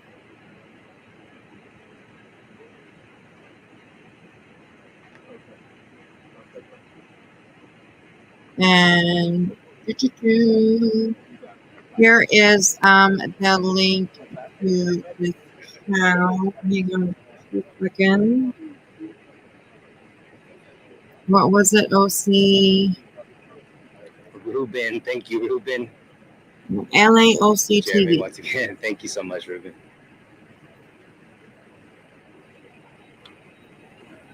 Thank you to B. Thank you to Michael Galia, Shauna, Dark Watch, everybody that found my Venmo or my PayPal or Cash App. Thank you so much.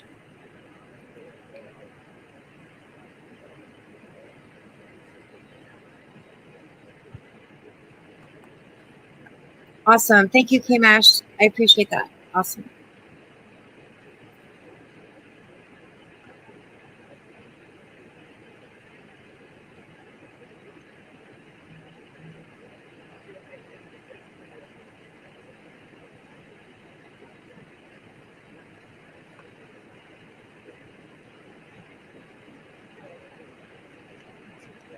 Taylor Made, thank you very much for the sub. Veronica, Mountaineer. Hang on. Why did it go small like that? What's it doing? All right, here they come.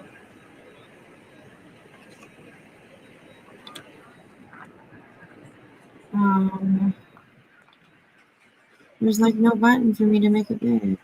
Hang on, guys.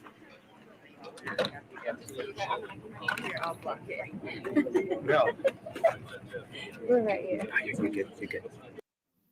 I'm just gonna refresh again, just one more time. Sorry about that. I don't know what happened there, but I couldn't make it full screen. So give me just 2 seconds, and we will be back to full screen. Okay, here we go.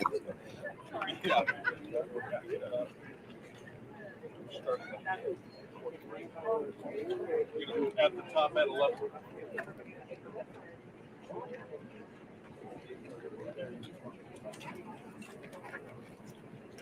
It's 11 o'clock. 11.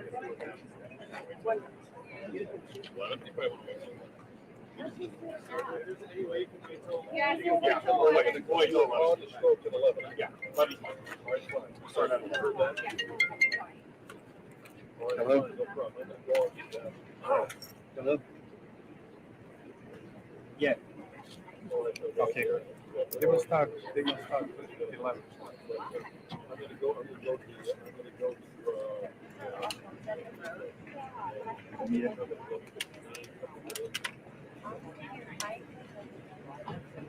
Perfect, thank you. Yeah. They will start at 11. Yes. Yes. Okay, I will call you. Perfect. Thank you.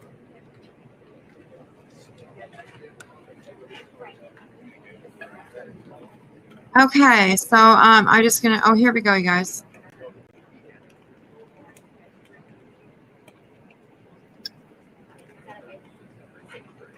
We are live.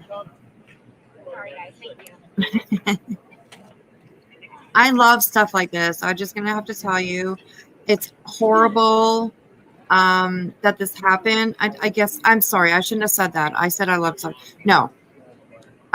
Like this news conference live. This just happened. Like stuff like that. Like really, it gets me passionate about talking about stuff like this, and that's what I meant by that. So please don't take that the wrong way when I said I love stuff like this. No, obviously not, right? This is an extremely sad situation, but yeah, this kind of stuff just, yeah, right? A news conference, exactly. Like it just gets me, I don't know. It's so interesting to me. It's like, I love being able to show this to you guys, like live. I love this. I love this. Now I have 10:59, so I think they're just waiting just a few minutes here so that they hit it like maybe right on 11 o'clock. But I'm glad that we found it. Thank you guys for the links. I really appreciate that.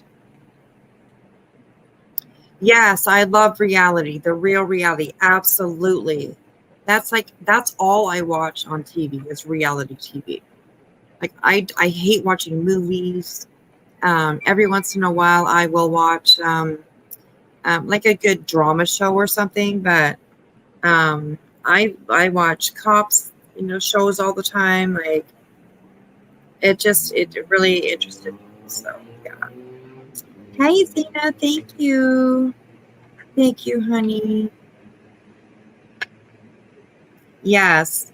My time has turned 11 o'clock now, so we'll see.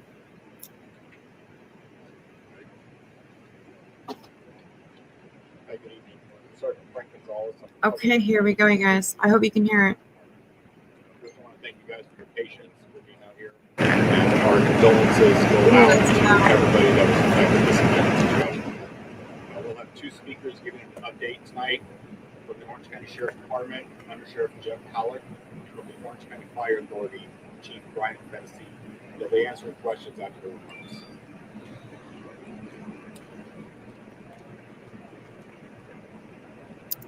Good evening, everybody. I want to start by thanking everybody for being here. As you would expect, tonight has been a very, very difficult night for everybody involved, for the entire community. I want to start by offering condolences to the families of the victims and the entire Trabuco Canyon community. Cook's Corner, the location where this tragic incident occurred, is truly a beloved part of the Trabuco Canyon community. So a little bit of information about what happened tonight at about 7:04 p.m. Deputies responded to multiple. Okay, give me 2 seconds, you guys. I apologize. I found a different stream, and maybe I think the sound might be better on this one. So I'll have it up in just 2 seconds. Okay, here we go. Mute. For the entire community. Okay, that's much better sound. I want to start by offering condolences to the families of the victims and the entire Trabuco Canyon community. Cook's Corner, the location where this tragic incident occurred, is truly a beloved part of the Trabuco Canyon community. So a little bit of information about what happened tonight at about 7:04 p.m. Deputies responded to multiple 911 calls of shots being fired at Cook's Corner. The caller stated that the male fired 4 to 6 shots. About 2 minutes later, at 7:06 p.m., deputies arrived on scene and dispatch could hear gunshots in the background. At 7:08 p.m., deputies then confronted a male subject that was armed with a gun. At that point, a deputy-involved shooting occurred, and that involved multiple deputies. At this point, the man believed to be involved in the shooting is deceased at the scene. At least one weapon has been recovered at the scene, and we have been made aware that the suspect may be retired law enforcement. We are working to confirm that information as we speak. I want to remind everyone that we are just 3 hours from the time that this shooting occurred. We still have a number of people, a number of witnesses that we need to interview, and we're going to be processing the scene throughout the night. So I ask that you be patient. We're trying to provide as much information as we can. But again, it's a very complex and detailed scene, and we have folks out there working throughout the night processing the scene. I want to thank our partners from the Orange County Fire Authority for their assistance and their response. And I want to thank also the Trauma Intervention Program who responded. They are a group of volunteers who respond and assist with many of our victims' families, witnesses, and those that experienced and observed this really tragic incident. I also want to thank our federal partners from the FBI and the ATF are here also assisting as needed. And at this point, I will turn it over to Chief Brian Fennessy to provide an update.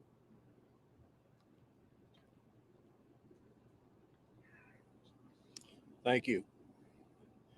At 7:05 p.m., Orange County Fire Authority firefighters responded to assist the Orange County Sheriff's Department for a report of a shooting and immediately entered into unified command with the Orange County Sheriff's Department. OCFA firefighter paramedics treated and transported 6 people to a local trauma center, 5 of which had reported gunshot wounds. The other 4, or 2 of the 6 people we transported, are in critical condition. The other 4 are in stable condition. Goodness. In addition, 4 people were pronounced deceased on scene by our firefighter paramedics. This tragic incident weighs heavy on our community and the first responders, and our hearts go out to all those involved. Thank you.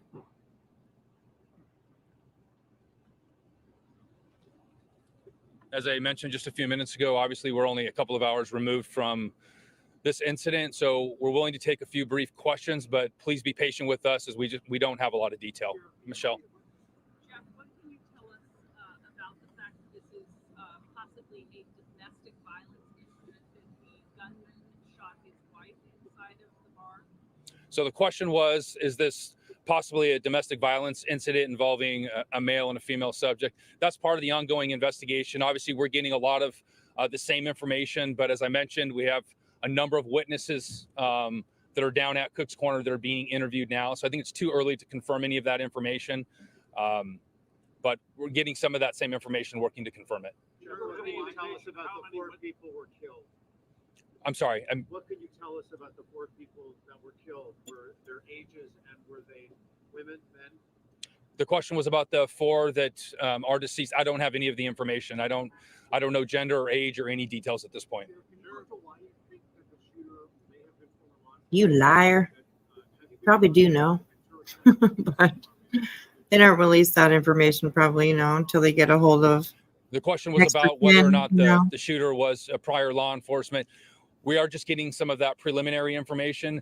It's way too early to confirm any of that, whether it's a specific agency, whether he's actually retired or where he retired from. But we're working to confirm that and would expect to have Oh, that Lord, information nurse, maybe I'm tomorrow, sorry. if in fact it's true. That's horrible.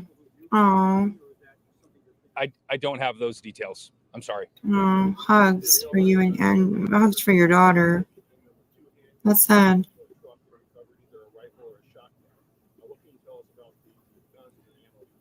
Yeah, the question was about weapons that may have been used. The only information is what I said earlier. We recovered at least 1 weapon. As to what type of weapons they are, or whether he went and retrieved another one, I don't have that information. Can you describe again, Jeff, the encounter when your deputies arrived? Please tell us, and what was dispatch here? That one video did Again, show very that. brief. Deputies were on scene very quickly, within Sorry. a couple of minutes. As they arrived on scene, when they key up their radio, dispatch can obviously hear what is happening around them oftentimes.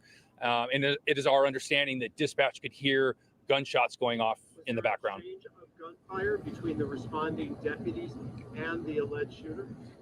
I don't know if it was with the alleged shooter. I know there was a deputy involved shooting involving multiple deputies. At this point, I think it's safe to assume that they would have engaged the shooter, but I don't have specific details. About this happening to this community, mass shootings in Orange County are not exactly very common. And I hope nobody got shot by friendly fire. It's obviously a horrible and a tragic situation. These types of shootings are not commonplace here in Orange County. Fortunately, when these things do happen, I think we have some of the best and most well-trained professionals that respond in the Sheriff's Department and the Orange County Fire Authority. But as you mentioned, yes, it's an absolute tragic event and something that I know is probably weighing very heavy on the entire Trabuco Canyon community. Cook's Corner, I mean, it's a staple here in South Orange County, in this area of Orange County. So it's a significant thing. Jeff, do we have any indication of how many witnesses your detectives have now pulled aside to talk with, trying to get a sequence of events, what happened, and why it happened? I'm hearing upwards of 30 to 40 witnesses possibly. These are people who were not injured, not wounded in any way by what happened there. They just got out of the scene. That's my understanding, yes. So then, Jeff, when you guys went in to do this, what's your protocol on an active shooter? Is it arrest or is it neutralize the threat? Which way did it go? I don't want to get too much into that because I don't know the specifics of the incident, other than that there was somebody sorry shooting. about that, Leonard. But our training, our protocol tells us that we would engage that suspect. Yes. I agree. There are real heroes in this world. That's all going to be dependent on the situation. I don't want to speculate at this point because I don't know exactly what the deputies encountered when they arrived. Just for clarification, the 4 people who are deceased, one of them is the gunman? Yes, that's correct. That's not included. So the gunman, the wife, and then 2. And it's, well, the wife is obviously I don't have that innocent. information. I Oh, know the I'm deputies sure. arrived. Well, He was at Cook's Corner. How long maybe he had been she's there, innocent. what happened preceding their arrival or that call to dispatch, I don't know. sticking a biker, then no. Relocation center at all for people wondering where their loved ones may be, and where are those loved ones if they're missing? So I don't know the exact number. As I mentioned, we've got investigators down at the scene that are interviewing folks. We don't have any type of a reunification center, but those people obviously would have the ability to reach out to loved ones and let them know that they're okay. Is there an update on the conditions of the other people that were shot? I don't have that information. Orange County Fire Authority may have some of those details. We know that 6 were transported, as the chief said, 2 were critical. Jeff, were all of the casualties inside the confines of the bar itself, or was anyone wounded outside? I don't have those specifics. I'm sorry. Where the shooter was engaged, because there's a video that says the shooter went back out to his truck to reload and was shot at that point. Yeah, and that question was asked, and I don't have those specifics at all. I'm sorry. It's just too early. Again, I apologize. It's just only a couple of hours removed, and it's just important that we get through all of the witnesses to find out truly what happened. And obviously, if there's any video available, those types of things, we're working on all of that now. Are there security cameras? I don't know, and if there are, that would be some of the first things that we would look at.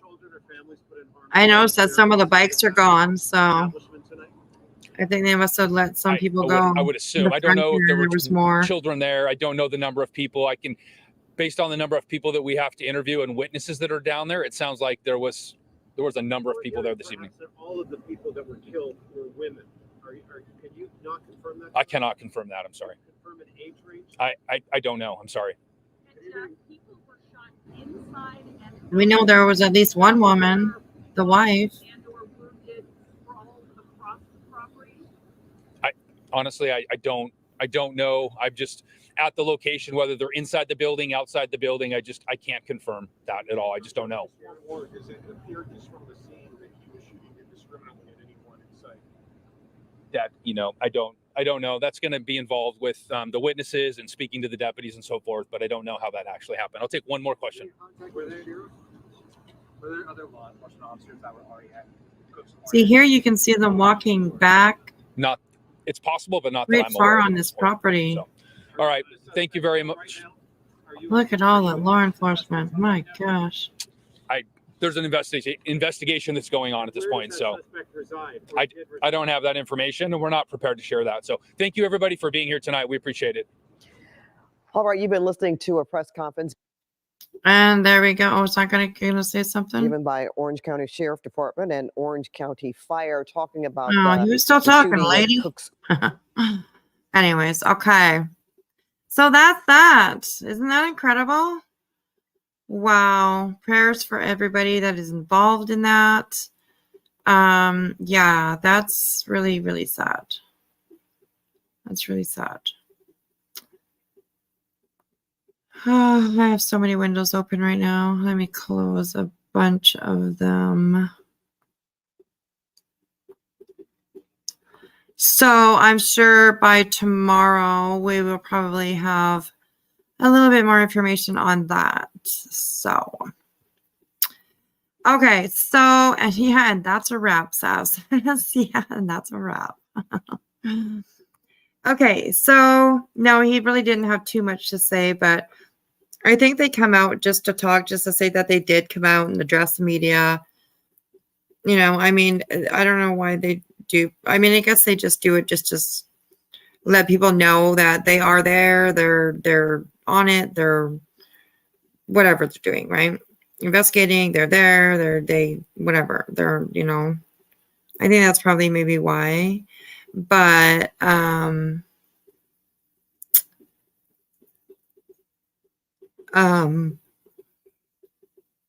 well, excuse me, I'm just a big yawn. I'm sorry.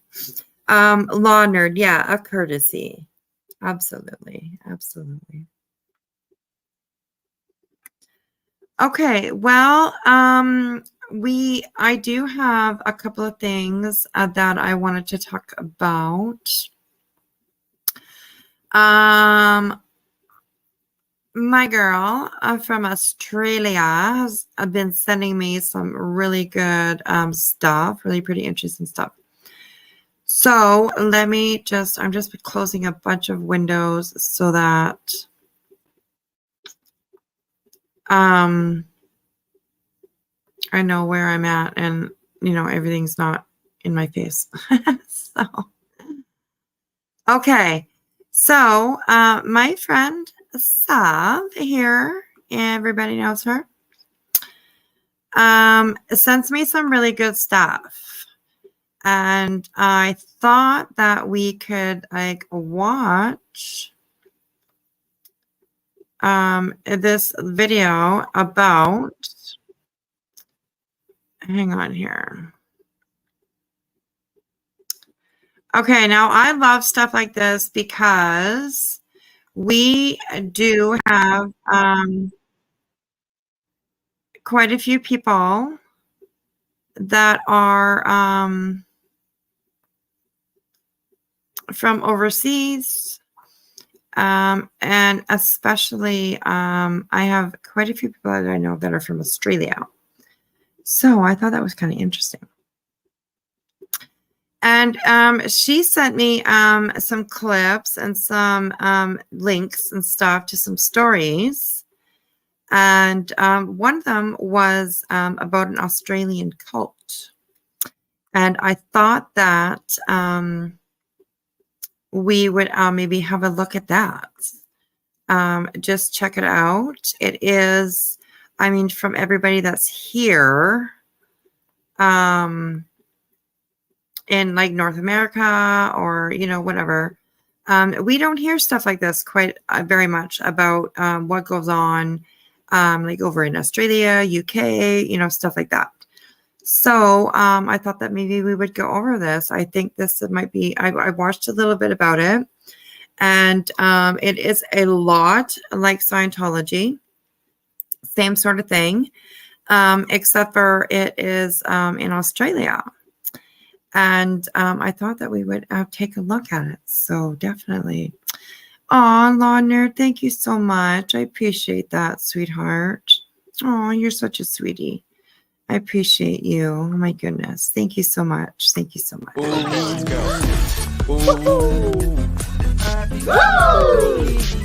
Flying King time, guys.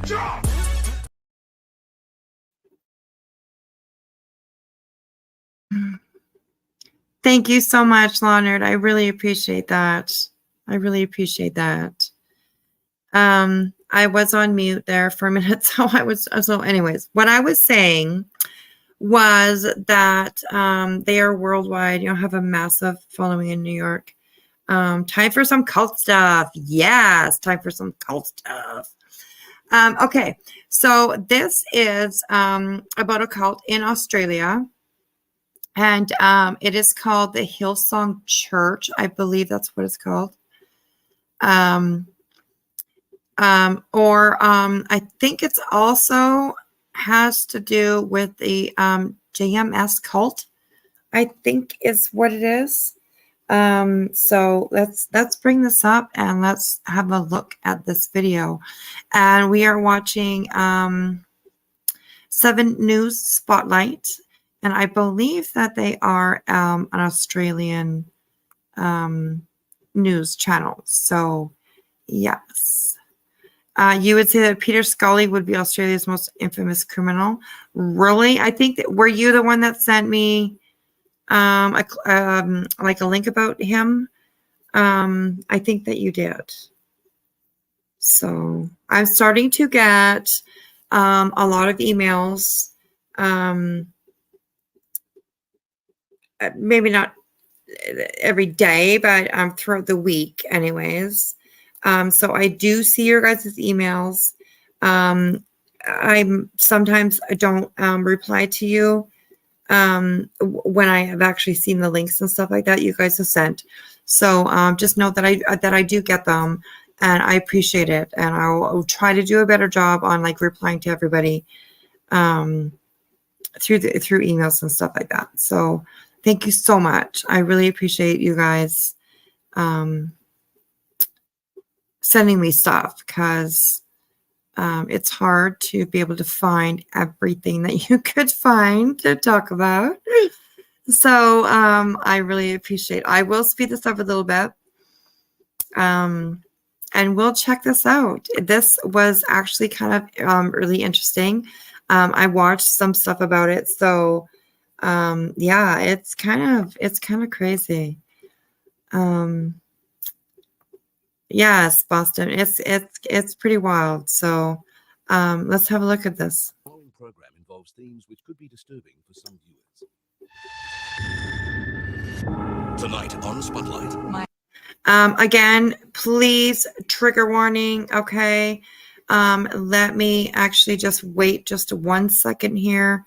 And oops, no, that's not what I wanted to do.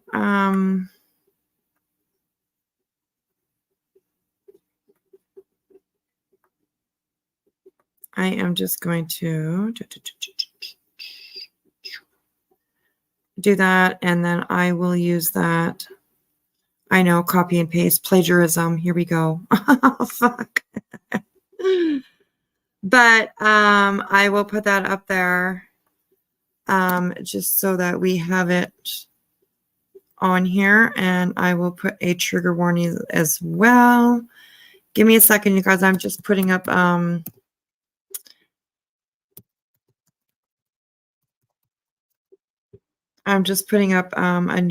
banner that can scroll across the bottom here.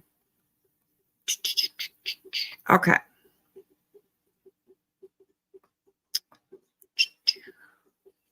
Okay, and there we go, just so that we are on the right topic going forward. So, spelling. Oh, this is a Korean call. Oh, okay, I thought so. Okay, I was wondering, because you sent me a whole bunch. You sent me a bunch, and it's crazy, you guys. So please remember, please trigger warning. Okay. If anybody needs to back out right now, then please do. And people that are going to stay here, please, yes, trigger warning, sensitive content. There is also, content like maybe of a sexual nature. So just trigger warning for that, okay? All right, here we go, you guys. The cult next door. Supposedly bless his followers and cure them of disease. It was said that crowds of people would literally travel from far and wide just to attend one of these events, hoping to receive some sort of miracle or guidance to solve their life problems. But sadly, what many of them got instead was a true taste of Jung's perverted nature. You see, Jung seemed to have a fetish for young, pretty, and tall women who were around 170 centimeters. And as it turns out, he was in fact using these religious meetups as a way for him to get his hands on these attractive female followers. I mean, to give you an example, in the Netflix documentary, a former member revealed that she went to Jung for advice because she wasn't sure whether or not to join the Miss Korea pageant. And in response, Jung told her that he needed to see her naked in order to decide. Another comment. Ah, what? Oh my God. Oh my days. I need to see you naked to decide. We'll just do the full Monty. Oh my gosh. Yeah. Oh my Lord. Holy moly. These sorts of individuals, I really don't know what word to put on them, to be honest. Yeah, yeah. They must be so delusional in the head with what they think, that they can replace themselves as like, the original photo of Jesus and stuff like that. Yeah, right. There's got to be something wrong with their wiring in their brain somehow Yeah, yeah. that, you know, they obviously have like gotten to the point that they firmly believe that they are who they say they are. Yeah, yeah, You know what yeah. I'm saying? Like, for a person to think that they can be that holy about stuff, Yeah. That's right. I Yeah. wonder what goes on in their brain that they can get away with it. Because, like, a lot of them, like this one, it's also registered as a church. Yes, yes. You know, Yes. how they can get away with registering stuff as a church. I know there's a reason Scientology, but I don't know the reason for this one. Yeah. I reckon Yeah. that he should go under some sort of assessment. Yes. Oh, they need to, for sure. They should get maybe Dr. Dorothy Lewis to assess cults. You know, she might do some good in that direction. Yeah, yeah. Because I don't think anyone's ever studied that sort of stuff from a psychology perspective. Yeah, yeah, that's true. Yeah. That'd be very interesting. Very interesting. Any To budding psychologists out there want to do their thesis, this would be a very good subject matter. yeah, absolutely. Yeah, definitely. Definitely. And I also agree, Cheese. He says the gift of gab. That definitely plays a part in it as well, right? Yeah, it's not just the gift of gab. It's not just the gift of gab. These people are convinced themselves that they are who they're trying to say they are. Yeah, So yeah. it's beyond just being the gift of the gab. Yeah. Yeah, it's very true. You think of like Marilyn Manson and who's that other one I'm thinking of? David Koresh. You know, they believed that they were a higher being as well, and that, you know, that seems to be at least a commonality between all of them, that they, you know, have this grandeur thought of themselves or something, or, you know, they really believe that they are, you know, something way more than they are, obviously, but that really seems to be a common thing. So yeah, it does, doesn't it? Yeah, absolutely. Common tactic that Jung used would be to molest these women under the guise of performing health checks for them. He would put his hands all over their body while pretending to recite prayers, and would insert his fingers into their genitals to supposedly check for cysts in their uterus. Jung would also twist Bible verses to suit his agenda. So, for instance, one of his most famous teachings is the story of Adam and Eve. He claimed that when Eve ate the fruit from Satan, this was actually a metaphor for sex. In other words, she was having sex with the devil. And according to JMS teachings, this made all women impure. So the only way that they could redeem themselves was by having sex with Jung as a purification rite. How Oh my convenient. God. Additionally, Jung would constantly surround himself with huge harems of women who he would call God's brides. Get it? Because he's supposedly God, so they're his brides. So these women were brainwashed into believing that becoming a God's bride was like a huge honor and that they were devoting their lives to God, when in fact they were nothing more than sex partners for Jung. Jung would encourage these women to send him explicit photos and videos of themselves, and he would summon them to join him in his sexual activities as he pleased. Footage shows Jung engaging in these mass drinking parties with groups of women at once, and it was said that he regularly slept with upwards of 50 women a day. In fact, Jung was so sex crazed that he once proudly said on record that his goal in life was to sleep with 10,000 women.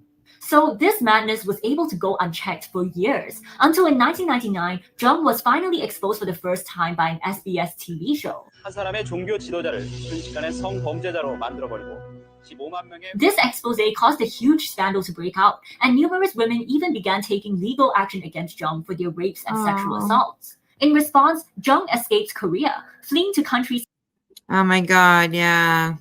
such as I'm just Malaysia, trying to do the Japan, calculations on that. I'm just trying to do the calculations on that. So if it's 50 women a day and you got 24 hours in a day, Yeah. that's at least minimum 2 an hour. Right? Like that's just nasty. Oh my God. You sent it? Okay, awesome. Thank you, Zena. I will have a look, definitely. Definitely. Did I say Marilyn Manson? Starry Night. Did I say that? Marilyn Manson instead of Charles Manson. I could have. Who knows? But yes, Manson. Charles. Yeah, Charles Manson was the bad guy. Marilyn Manson. He's the rock star singer guy. He's a little weird, a little creepy, but he's just a rock star. That's all he is. You can be forgiven for mistaking the two. Yeah, that's right. Yeah. She says yes. Oh my God. That's so funny. Taiwan, Hong Kong, and China as he continuously tried to evade authorities. Throughout it all, Jung maintained his deviant lifestyle, living in these huge luxury mansions and flying his women out from Korea to join him. Worse yet, he even took this opportunity to sexually assault hundreds more followers from the countries he was visiting, causing him to rack up even more sex charges as well as an international arrest warrant. Finally, after almost a decade on the run, Jung was arrested by Chinese authorities in May of 2007 and was subsequently extradited to Korea, where he received a 10-year prison sentence for his crime. 이분은 여신도들을 성폭행한 혐의 등으로 구속 기소된 국제 크리스천 연합 JMS 총재 정명섭 씨에게 징역 10년을 선고한 원심을 확정했습니다. Now, you would think that So 2007, so he would have been out of prison by 2017, 10 years if he did all his whole sentence. So, well. Surely, this would be the end for Jung and his horrendous cult, right? But no, as it turns out, Jung was perfectly capable of maintaining control over JMS from within his prison cell. And he even See, and that situation right there, right now, is like the Warren Jeffs. Like he still runs his cult from prison. He gets messages to people. Whoever's like right underneath him, his little henchman or whatever it is, he gets messages to people. He tells them what they need to study or talk about in sermons for the week. And that was pretty harsh when I heard that. That's crazy. He has because these women are considered his wives, and like all the children that they have, like he's allowed video calls with them and stuff. So like while he's on these video calls, I mean, he's just doing sermons with whoever's in there. It's crazy. It's just insane. They shouldn't be allowed to have any phones in prison for these people. He managed to turn many of his victims into accomplices by getting them to recruit more young women into the cult. This perpetual cycle of victimization provided Jung with a constant supply of new attractive followers who would write love letters to him and visit him in prison. And eventually, after Jung's sentence ended in 2018, he just went right back to continuing his perverted lifestyle.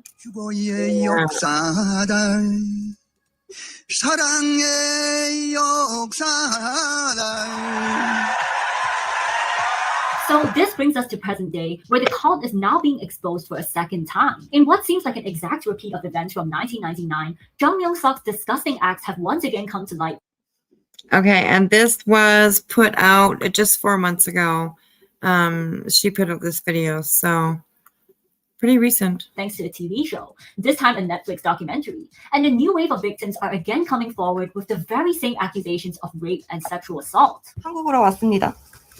하지만 저는 그때부터 성폭행까지 당하기 시작했습니다. At the moment, Jung has been arrested for sexually assaulting members from Hong Kong and Australia, and he's currently being detained as he awaits his trial, which is scheduled to happen sometime in late April. So that's just a brief summary of all of the events that have taken place up until now. And if you're interested in finding out even more about Jung's criminal history, then I would highly recommend you guys check out the Netflix documentary. Personally though, what I find most interesting isn't even Jung Myung-suk's depraved actions, but rather the continued devotion from his loyal followers. I mean, at this point, we literally have years of voice recordings, photos and videos, victim testimonies, as well as a full-ass legal conviction.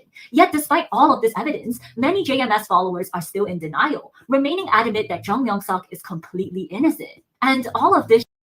Isn't that crazy too? Like that seems to be obviously a common denominator between them all too, that their followers just keep believing in them. It doesn't seem to matter what kind of trouble they get into.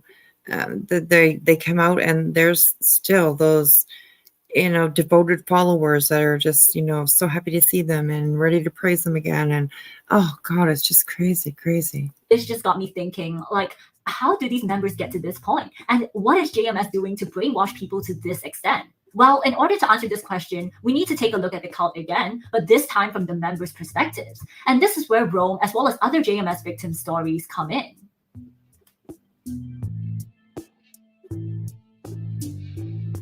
So let's follow a JMS member's journey from the very beginning. I guess the first question you'd be asking is, why would anyone even join JMS in the first place? Because I don't know about you guys, but the moment I hear the name JMS, I'll be out of there before they could even begin to recruit me. Well, here's the thing. JMS knew this, and so they purposely went by many, many different names, including Providence, Christian Gospel Mission, Setsuri, Airchurn Church, Bright Moon Church, Morning Star Church, UCAN, ICA. I mean, I could go on and on. And this was all done in an attempt to confuse people into joining one of these churches without knowing that they were actually a part of JMS. Many of the large international cults have many corporations and organization names, and people will be invited to a number of events, and they have no idea that the major cult is really what they're going to under another name. And another thing that JMS did, which I actually mentioned near the start of this video, would be that they would go onto uni campuses and disguise themselves as student interest groups or sports clubs, which helped them attract many unknowing students who may not even have been interested in religion in the first place. And as a matter of fact, this was exactly how Rome was recruited. Well, I got recruited back in 2010 when I was still a college freshman in the university. When I got recruited, I had no interest in religion at all. I just saw a poster in our dormitory, and then there was this group offering different kinds of workshops and culture exchange. And at that time, I was interested in learning the bass guitar. And so I signed up for it. And that's how I got recruited into Providence. They actually introduced themselves as a Christian group, as a Christian organization. And so they said that along with the training for bass guitar, I also had to take Bible studies together with it. And to me, at that time, it seemed like it was just a regular Christian church, that there was nothing special about it until I got deep into the lessons. Yeah. Okay. So that means when you first joined, you just thought, oh, a church is like reaching out to our uni and like giving some free music lessons. That's what you thought it was. Yes, exactly. I see. Okay, so then from there, then how did it slowly turn from like a music class to like a religious thing? What was the process like? Yeah. Yes, that'll be so interesting, eh? That's like interesting to me how the process is, like how they switch from one certain thing and then they just slowly suck you into what they want you to do and be and think, and it's insane. I guess part of it was like while she was teaching me the bass guitar, she always made sure that she would tell me stories about 정명석. And together with the bass guitar lessons, that's when they introduced to us the 30 Bible principles. For some context, the 30 Bible principles that Rome mentions here are like a set of 30 lessons that are designed to slowly groom and indoctrinate people into the cult. So according to some ex-followers, the first few lessons actually start off, pretty tame, pretty normal, and I guess that's because they don't want to scare off the new students, right? But then as the lessons go on, then that's when they slowly start to introduce more and more radical ideas. And bear in mind, this whole process takes place over the course of months to a year. So it's a very slow and subtle process, and most students wouldn't even realize what's going on. And then at some point, when the student has actually become brainwashed, then that's when JMS finally drops the facade of the sport or music or whatever activity they're doing, and then just directly initiate the students as members of their cult. So at what point did it become clear that they were like actually trying to recruit you?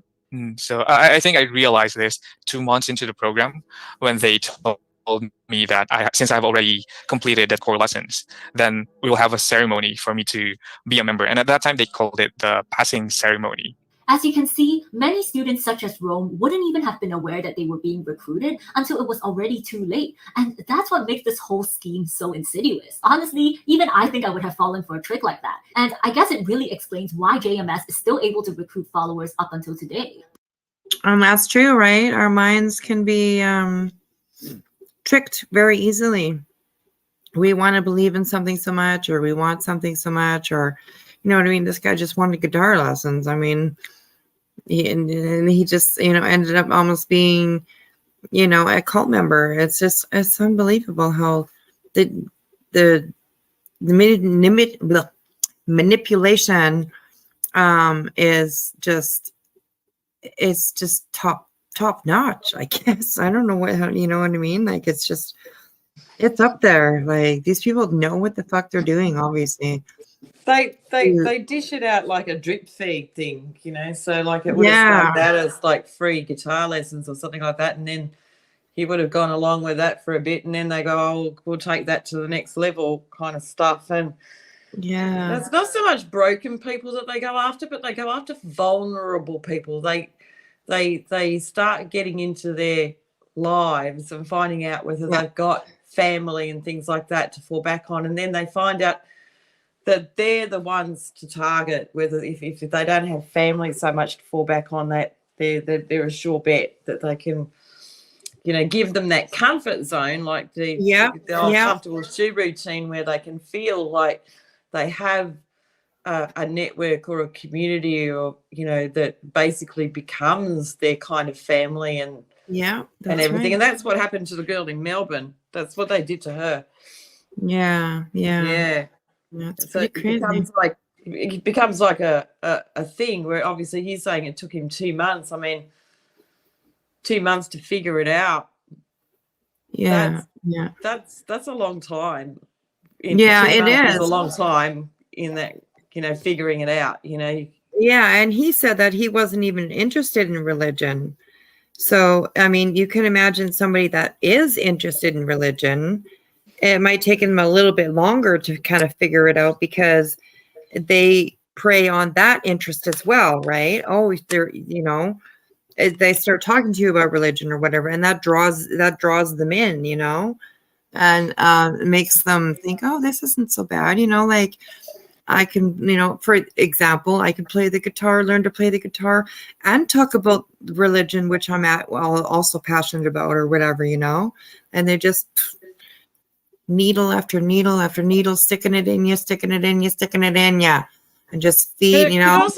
Could also depend on the religious type of person, because I have to be obviously picking someone who is going to get sucked in. So if they pick the wrong religious type of person who happens to know their stuff, they figure them out in like 10 seconds flat. But when they come across someone who's you know, maybe doesn't have a great deal of friends, or they're very shy, or introverted kind of personalities, they seem to be you know, key thing. Oh, how many girls at that age, 17, 20, straight out of school, that are pretty, want to be models? Just about every single one of them. Absolutely. I mean, there's going to be the odd one or two, you know, but the majority of them would love a modeling opportunity.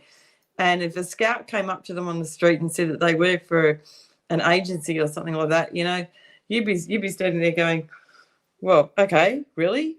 Right on. Yeah, exactly. Yeah, that's right. And that's been happening for a long, long time, because I remember when I was a teenager myself that there were stories about that, like model recruit people, you know, going to the shopping malls and handing out cards to, you know, younger girls or whatever. And, you know, that happened even when I was younger. So, I mean, not saying that was done in like, you know, deviousness or whatever, the person that was doing it back then, you know, in the place where I lived, but just saying that, like, the recruiting part of it, you know, has been going on for a long, long time. So I think it's an easy method for them to attract these girls. It's quite amazing. Like, they're just, there has to be something in it for those people doing the recruiting. It kind of reminds me of a well, if you want to take the church bit off it, what's the difference between this and you know, what Ghislaine Maxwell did? Take the religious title off it, and you got no different. Yeah, that's right. Very true. Yes, you know, the 80s were full of weirdos, for sure. They were like the best time, the 80s. Oh, they rocked. I'm not saying that introverts aren't smart. They're more susceptible because they're shy in making new friends. Yes, that's very true. I agree with that. There's a difference. Yeah. What happens to these students after they become members? Well, much like other cults, the control tactics that JMS uses can best be described using the BITE model. This is a famous model that was developed by ex-cult member and psychotherapist Stephen Hassan, and it includes the categories behavior control, information control, thought control, and emotional control, which, as you'll see, are all methods that are used within JMS. So let's start off with behavior control. So for behavior control, it's like they are trying to control how you act on a day-to-day basis. So for Providence, it was like they were making us pray every single day during pre-dawn hours and doing this and that. They also had to make us change our lifestyle and the way we interact with people. We were encouraged to, have prayer times, pray in tears, have cold showers, fast. Ex-JMS members also report having to pray up to 300 times a day, attend church services at ridiculous hours like 3 or 4 a.m., be forced to read tons of scripture every night. I mean, the religious activities and rituals were so endless that many members didn't even have time to sleep or do their daily activities. The activities usually last until like late into the night. Right. So I think most of us didn't have enough sleep for most of the time. Like for me, during the 10 years that I was there, I would say that the average time I slept for those 10 years was just about 4 to 4.5 hours on a daily basis. And this is no accident. As it turns out, keeping members sleep deprived is a common tactic used by many cults in order to reduce the members' critical thinking skills. Not to mention, being kept so busy also meant that these members had no time to socialize with their friends or family, which was a really good way to cut these members off from their social circles and reduce their support system. JMS also uses this system called rapture scores, which are points that are either added or deducted based on your actions. It's a great way to make sure that members are on their best behavior at all times, and followers are promised that if they reach a certain rapture level, then they'll be able to ascend to heaven. The keyword being if, because as it turns out, this ideal rapture level kept changing. So initially there were just rapture level 100, 200, and 300. And then it became 500, 600, and 700. And then it reached 1,000. And then it reached, I don't know, like they are moving the goalpost. So that when you reach the particular level, you cannot really reach perfection. And you just keep. See, that's very similar to Scientology too. I remember Leah saying that once, like there's like courses that you have to take and stuff like that, and like when you finish one you think you're done, but no, there's always another course, and like there's always another level to reach. There's always, you could never reach it. You never would. You never will reach the top or the end or the whatever, you never will. Trying hard to stay in the group. Another component of behavior control is financial exploitation. And what would you know? Turns out this was also something that JMS allegedly did. Providence is actually very strict about tithing.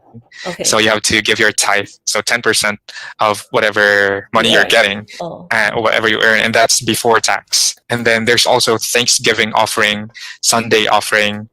There's also what they call the daily wage offering. So it's equivalent to 1 day of your salary. So you also have to offer an amount like that every year.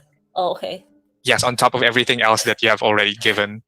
Followers would have, of course, been led to believe that all of the hard-earned money was going to a good cause, when in reality, as we all know, this money was just being squandered on Jung Myung-suk's extravagant lifestyle. Next up in the BITE model, we have information control, which mostly involves withholding information from members and keeping them uninformed. For information control, in general, what was applied in Providence was that people are not allowed to have access to information outside that of the cult group. So if you want to know about the cult group, they only want you to source your information from inside. Followers were forbidden from searching the cult online and were also fed false information about things like Jung's criminal history. When I became a member in 2010, we were discouraged from searching the internet about JMS himself.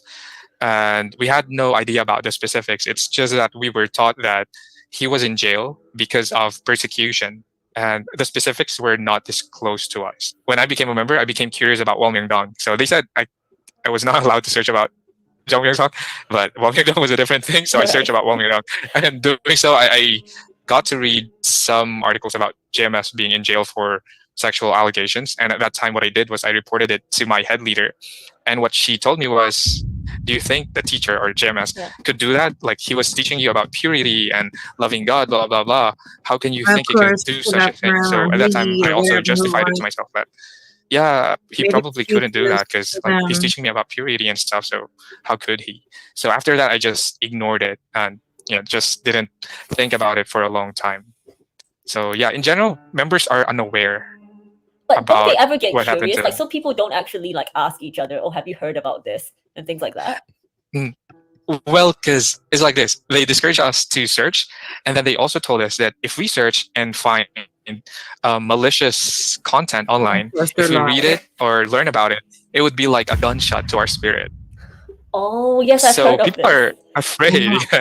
People Wow. are afraid to actually search about it. JMS constantly tries to demonize outside sources of media, using allegories like this to get followers to doubt the news. And they're also twisting reality. Like, if you go on JMS's website now, they're actually trying to reframe Jung's current arrest as being the equivalent of Jesus bearing the cross. But aside from restricting outside sources of information, the information from within the cult is also apparently strictly controlled. Even from inside, they will actually not allow everyone to have the same access to all information. Like, only if you reach a certain level can you have access to this particular information. A prime example of this would probably be all the sex grooming stuff that was going on within the cult. Whilst the women that Jung were sleeping with were obviously asked to take nude photos and participate in sexual activities, I was really surprised to find out that the other followers outside of this circle were actually fed completely opposite information. They were told to be super pure and conservative around the opposite sex. Providence is actually Wow. very strict That's and interesting. made people wear very conservative clothes, especially during services. And then they also told us that a guy and a girl cannot sit on the same table. So like, I will sit here, and then the other person would have to sit on the other table, even if we were actually together, just because we're male and female. And these followers were even led to believe that Jung Myung-suk had never so much as touched a woman before. Oh, the irony. Yeah. 결혼도 안 했다고 순수하시다고. 아니, 손도 안 보신 분인데.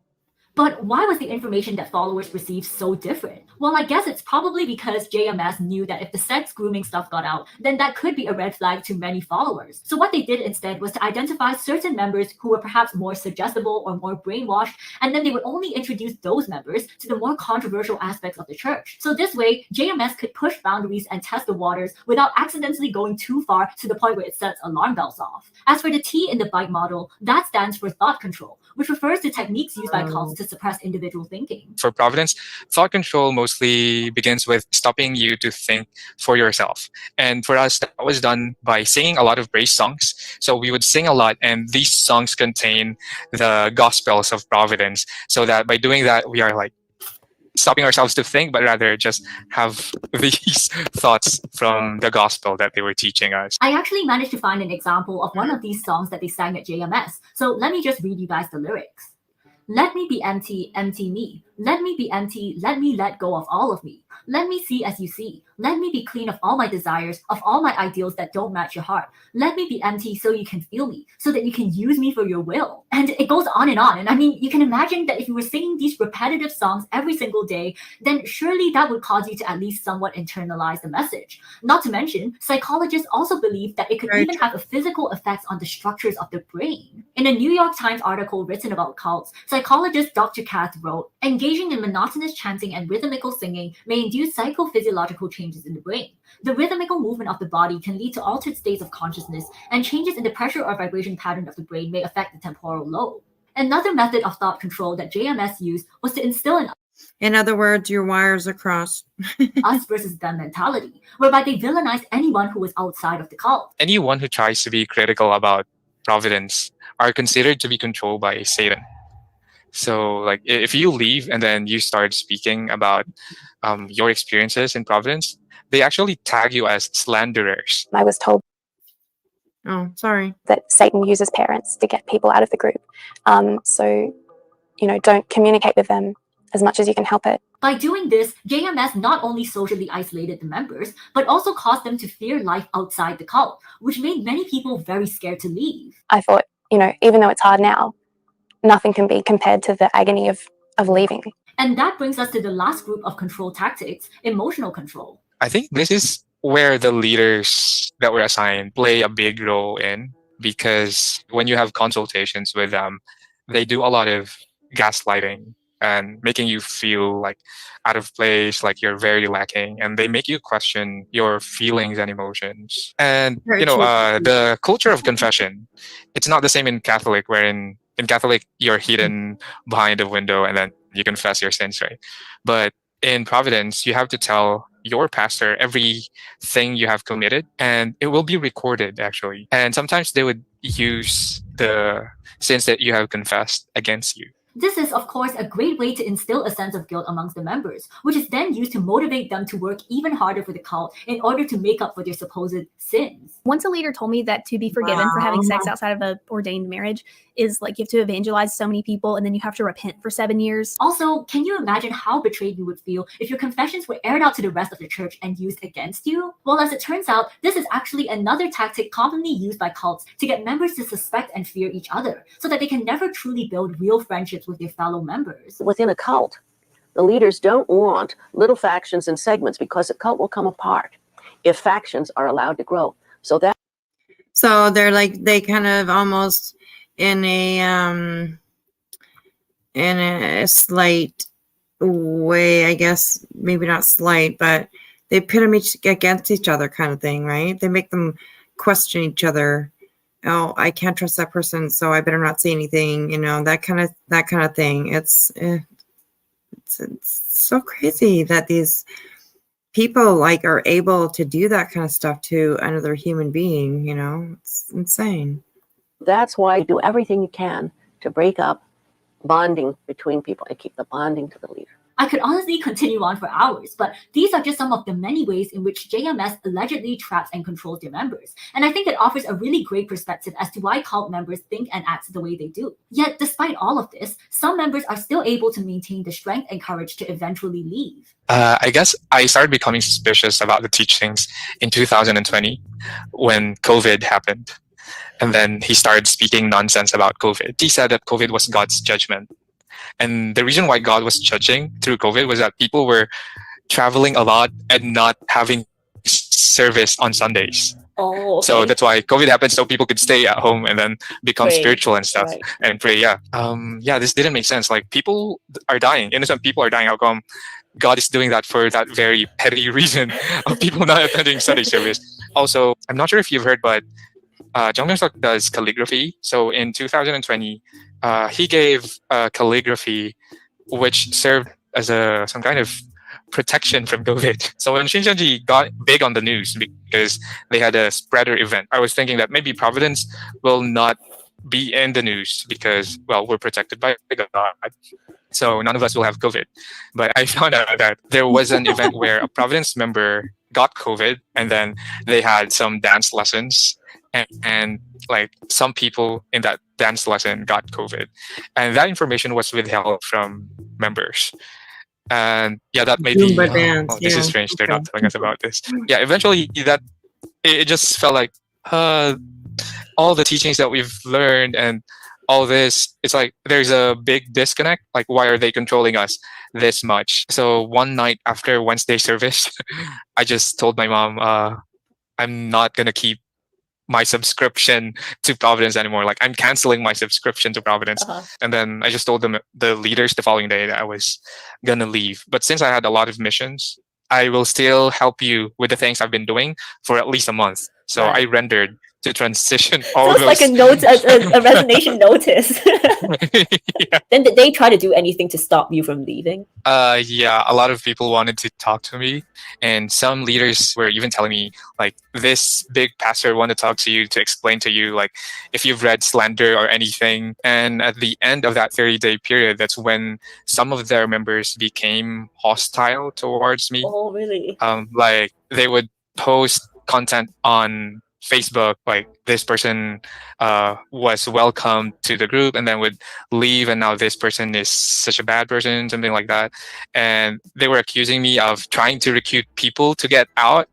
And it was crazy so because familiar, it's not something that I did. Sounds just like Scientology. My goodness. I almost had to write a legal document. Oh my God, really? They were just asking me to not say bad things about the organization, and in return, they will not say bad things about me, something like that. Somehow they were trying to silence us from speaking of our experiences in Providence. Rome's experience of getting harassed and slandered is the norm for cults like JMS, and they've even been known to kidnap and beat up other ex-followers as well as people who speak up against the cult. Much like a domestic abuser who lashes out when losing control, cults also tend to act up when they feel like a member is escaping their grasp. But of course, that's not a reason to stay, and it'll just get harder and harder to leave the longer you wait. So I asked Rome for resources that he might recommend in case you find yourself in his situation. So right now, there are actually a lot of groups and organizations that are trying to spread awareness about religious cults.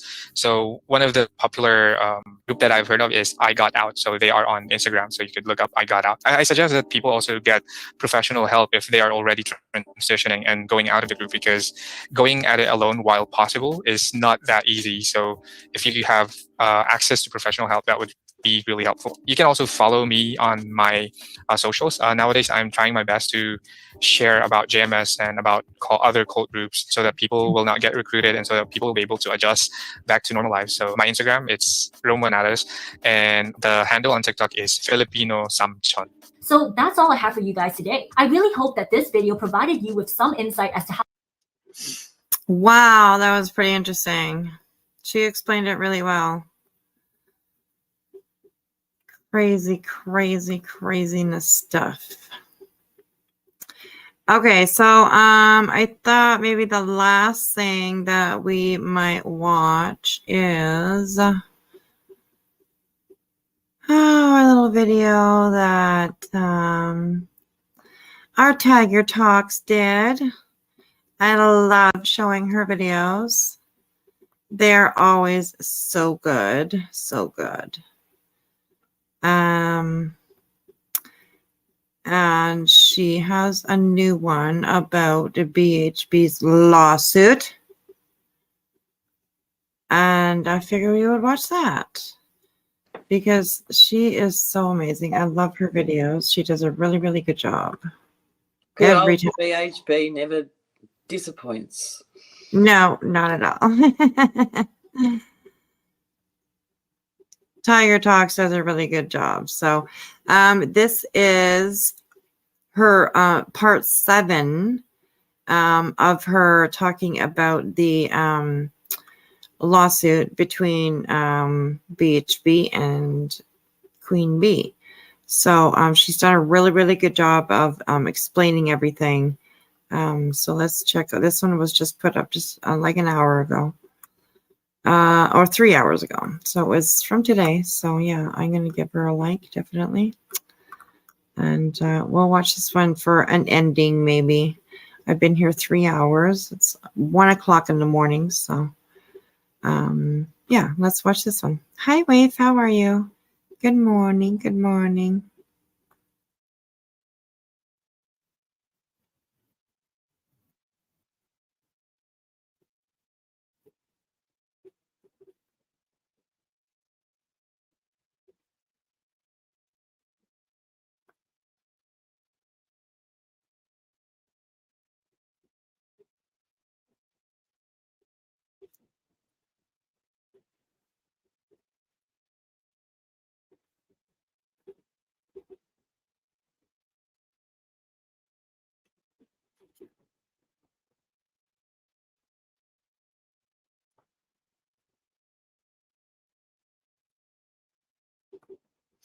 Okay, so that what that means is like Betty is asking to have this court hearing done over the phone because apparently she's broke and she can't make it down there, but she can travel all over the fucking country and go to her parties and her fucking Trump rallies and all that kind of crap, but she can't make it to court.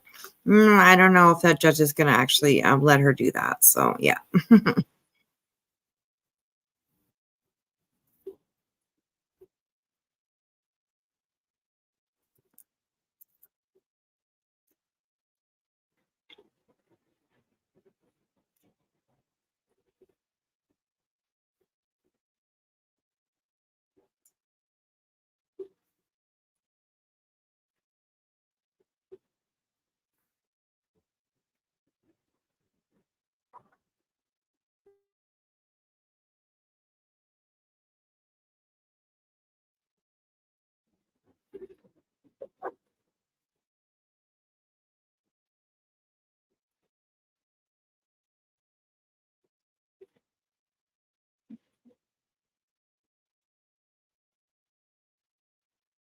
I love Tiger Dogs. Oh my God, here we go.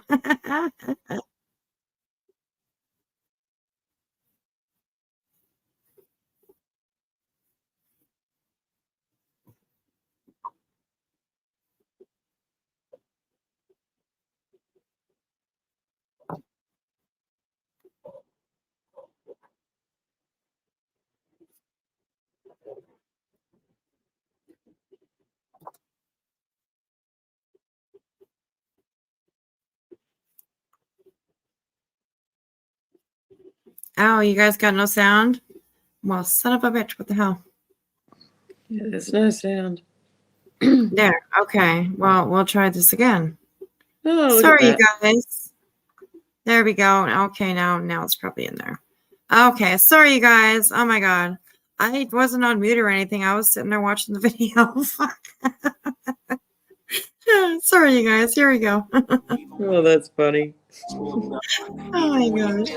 You can still go, even when there's no hope, you can still go. I never answer to no, man, I still go. This is part 7 of Betty's filings with the court. I am not a lawyer and I do not claim to be one. In this video, I am reading Betty's request for telephonic virtual hearings. Queen Bee's lawyer has now responded to Betty's filings, and I will be going over them soon. Request for telephonic virtual hearings. Comes now. Plaintiff, Bullhorn Betty, pro se, file or files this request for telephonic/virtual hearing and that the court enters an order allowing appearance by telephone for hearings scheduled in this case on the grounds stated as follows. I am presently residing in redacted city, redacted county, redacted state, and travel to hearings would create a financial hardship. Wherefore, Betty prays this honorable court will grant Betty's request to attend hearings by either telephonic or other digital means. Respectfully submitted, by Bullhorn Betty pro se plaintiff. Certificate of service. Undersigned certifies and states that on August 15, 2023, plaintiff caused the foregoing document to be filed using the Odyssey e-filing system. That same plaintiff caused a copy of the same to be served as indicated below. Queen Bee's lawyer and heels in the air. Now I just heard Betty claim that travel to hearings would create a financial hardship. So right there it said something about heels in the air. So I thought heels was dropped. I wonder why she would be still named in this. That's interesting. Document was submitted to the court on August 15th, 2023. Let's look in on Betty and see what she has been up to since filing this document with the court. But see, and this was the part where I was like, I love Tiger Talks. Like, she just like puts it out there. She's awesome. I love her. Here's the kicker. I am getting out of the house. I'm leaving today, but I'm staying in Florida. Olivia and I are going to go cover a couple cases today here in Florida. And then I'm most likely going to be taking a few days ahead to kind of see what's going on there. So anyways, we were out in Myakkahatchee Creek Environmental Park. We're just kind of revisiting Gabby Pachito's case too. I know you guys haven't seen me very much. I've been dealing with, you guys know, for the people that follow me, you know what I've been dealing with. So I've got a lot of deadlines. We're almost through all of this. And then we'll be out in the field. We've got several trips already planned. We're going to Idaho by the end of the month. We're going to try to get over and do some coverage. I'm not sure if we're going to do it in South Carolina or in New York for. Well, damn, Betty, that's a lot of travel for somebody who is financially, struggling or, traveling to go for a court case, which you filed, girl. You started it. And now you can't afford to go, but you're going to go on all these trips. The judge would be interested to hear that. My goodness. Oh. And I would think that it's a lot shorter distance to go to, Illinois than it is to go to Idaho. Yeah, definitely. I'm sure, for sure. So, hey, Mona, how are you? She said, my understanding is that there has to be a formal meeting or hearing, RE, heels being dropped. Oh, okay. Oh, that's interesting. Court will drop heels in September, I think. Okay. Oh my goodness. Interesting. We're going to be leaving next week. I'm not going to tell you where we're going next week, but we're going to go out and try to bring awareness to a case. And whether people agree with it or disagree with it, it's not their life to live. It's my life to live. And I'll do whatever I damn well please in my life. As long as I'm doing it from a good place in my heart, I'm going to continue to do the work that I do. And people are just going to have to hate. They're have to hate. I am going to be going on a road trip here in the next week. Okay, so I'm right now in the process of planning out a trip.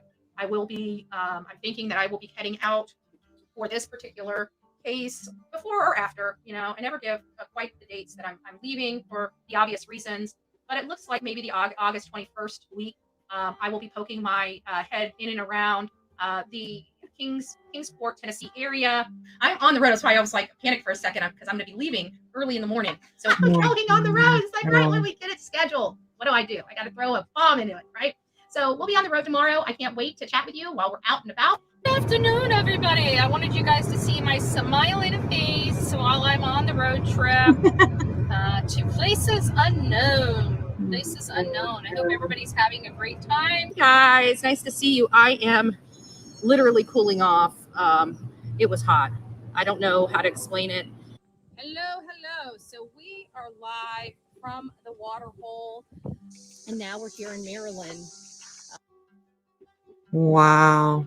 The trip's still not over. This trip's still not over. We still have a few more stops to make along this particular trip, and we're going to be somewhere else tomorrow. So we will be back. We'll be rocking it out with you. We'll let you guys know what's going on. In my opinion, and from what Betty streamed on August 11th, 2023, Betty already knew she would be traveling. On August 15th, 2023, she filed her paperwork with the court stating travel to hearings would create a financial hardship. On the same day she filed with the court, Betty did a stream saying she would be starting her trip the next morning. Again, this is my opinion, but if travel to hearings would create a financial hardship, then Betty should not be traveling at all. What are your thoughts? Let me know in the comments.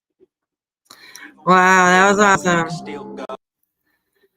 She's so good at that. She's so good at like showing the shit. She's very good at that. I just love how she calls it work. Yeah, right? Yes, absolutely. I mean, like, how stupid can you be to be somebody that is going to file, first of all, a lawsuit against somebody, and then like complain about having to show up there, and then literally on live fucking YouTube talk about how you're traveling all over the place. Like, is she really like? Is she she's really that fucking dense? Like, it's just unbelievable. Like, you don't think that people are going to be like watching the things that you're doing, or the judge is going to be maybe not the judge, but Queen's lawyer definitely is probably going to be like keeping an eye on stuff about things that she says. And it's just unbelievable. It's so. I think Queen made the comment the other day on an earlier one of those that it's going to be submitted to the court. I think it's clever that Queen's keeping tabs on these things, because to me, it's just plain stupidity to put it out there on YouTube that you're going to be in like 16 different locations or whatever it is she's doing, but can't turn up to a different state that's like a lot closer than, saying that she's going to go to Idaho, which is where she's going way across country, when she can't go directly up two or three states that way. Yeah, exactly. It's just, oh my gosh, she's just fucking. I don't even know how to describe her anymore.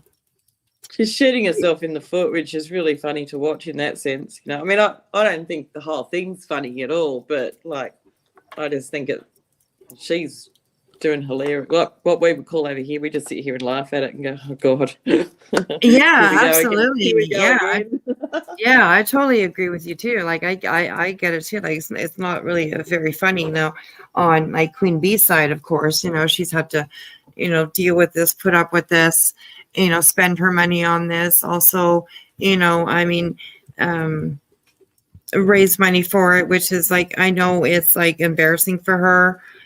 Which it shouldn't be, because people here, they want to help, but I also understand it, right? Like, she feels a certain way about having to do that, I mean, which is understandable. Well, I think the bottom line is that nobody really wants to have to go to court, like. Yeah. if you like don't need to be in court, then you just wouldn't want to do it. But Yeah. I don't know. I don't think that she's going to be granted her wish. I don't think. I think the judge is probably going to tell her to get her fucking ass down there, or she's going to be in trouble. So, well, that would be funny to see the paperwork come back saying no, sorry, you have to appear. yeah, it's going to be. I think that we're going to see it. I really do. I think we're going to see it. So, yeah, it's crazy. And like this just so especially funny coming from somebody who like claims to know so much about the law. I don't think she does, because like she just doesn't come across as even like, I mean, there's another channel out there, Manimal Reacts, and he is a paralegal. Mm-hmm. And he's a heap of fun kind of person, but he works in like injury law. So I mean you can kind of tell that he knows what he's talking about when he runs through certain things, in talking about stuff. Yeah. But the way absolutely. she carries on about stuff, it's like, oh my God, woman, do you ever breathe to draw breath? Yes. And she's always just so pissed off. Like constantly. She's angry. If her stream starts out somewhat pleasant or nice anyways, or whatever, I don't know how you can, I don't think she's pleasant or nice ever, but you know what I mean, right? And but within 5 minutes, you can most likely within usually 5 minutes, she is yelling and screaming and bitching about something. It's unbelievable. It's like she can't go 5 minutes without bitching about something or screaming about something, or how she's I think done there was one stream that was really funny. I mean, I don't watch her, but like I just happened to watch something, and I can't remember where I found it now, but apparently she did this like Friday night girls night, movie night, something or other, and she was like drinking her glasses of wine or whatever at the same time, and I think Glera rang in a few times. Yeah. Excuse me. I think he did as well. Yeah, I think I remember seeing that stream. He was pretty funny. So yeah. It was funny. It was actually quite hilarious because she really didn't know who it was or what was going on. Yeah. Yes. And she thought that he was like kind of flirting with her and stuff. Yeah. So yes, that one. Oh my gosh. Yeah, it's too funny. All right, you guys. Well, I probably will schedule a live for tomorrow, and I think we'll do some tragedy pimping stuff. It's been a while since I've really talked about a lot of that. So there was also an update on Koberger today. Oh yeah, what was that? He has officially waived his right to a speedy trial. Oh, really? Mm-hmm. Oh. Huh. Yep. Wow, and Taylor got up there and said that there's no way that she can put the case together in the time. And the judge agreed with her. Yeah. And he extensively questioned Koberger that he understood that he can't get a speedy trial back, basically, after signing it off. Yeah. And apparently the other thing she's going to file for, there was about 3 things, but I forget the second one, but the main one is that everyone's concerned, like, that she wants to try and get rid of cameras out of the courtroom. Oh, wow. Huh. But yeah.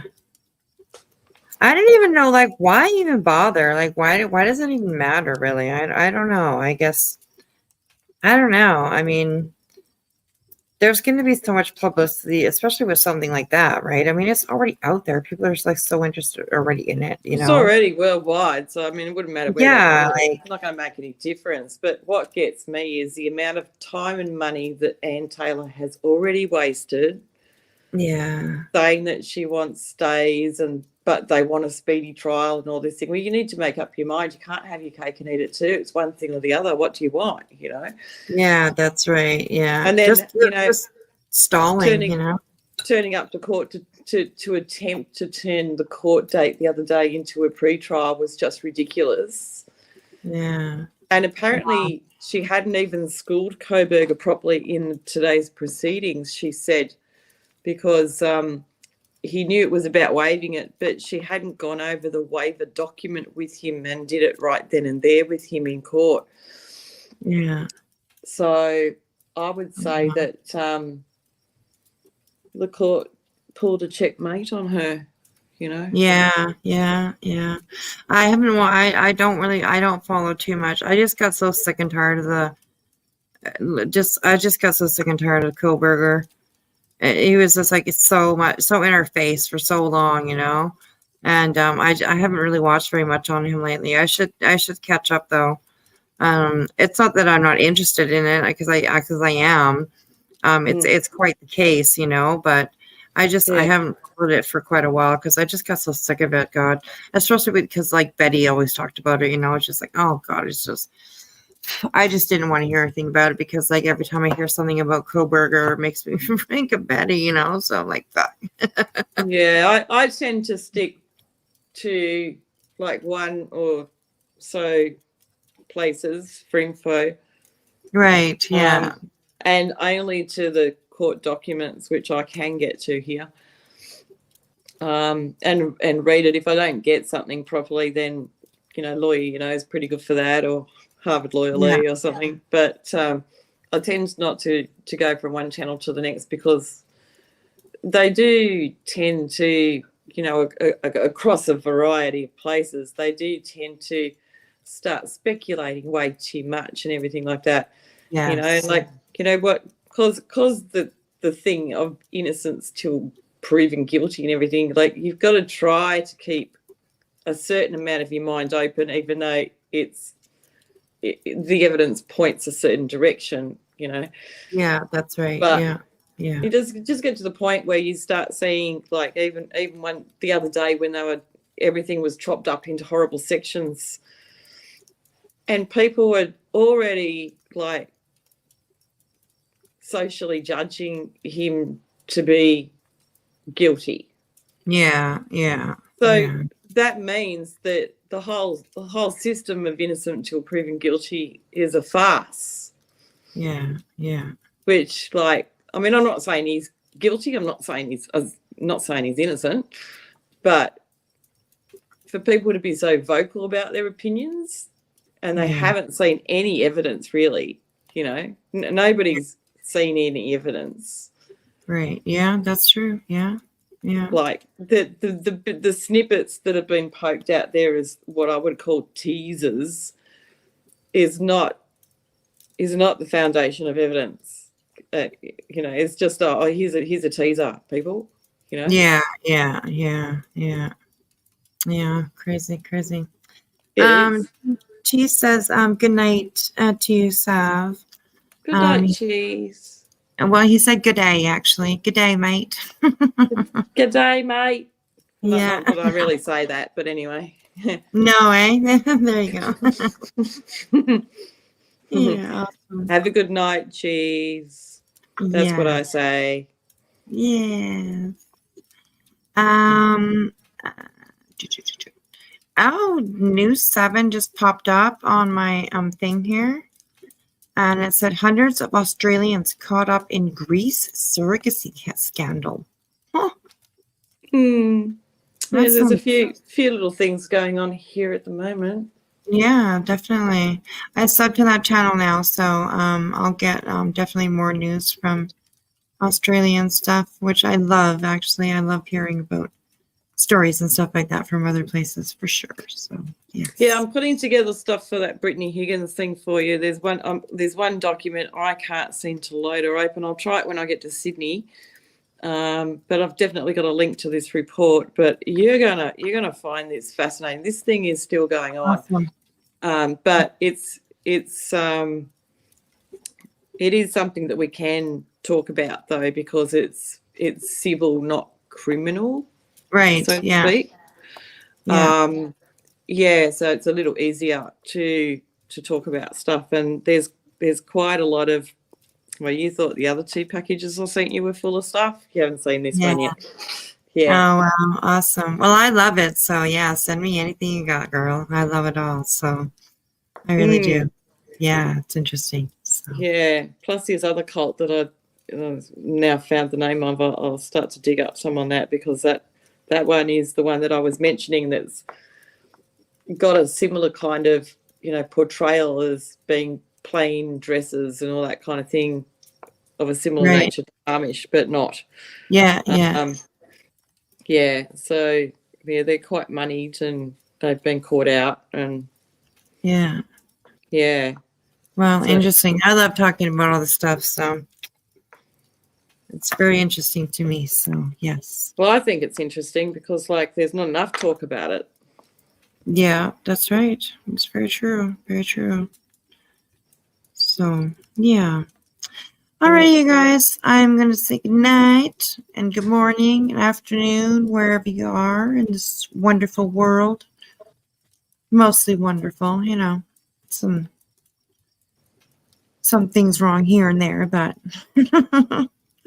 mostly a wonderful world. So, and yeah, I will see you guys all tomorrow for sure. Just before I go, I will say thank you again to Loud Nerd for her super chat that she sent me. So thank you for that. I appreciate it. I appreciate it, honey, very much, very much. So, and yeah, we will definitely talk to you guys tomorrow for sure.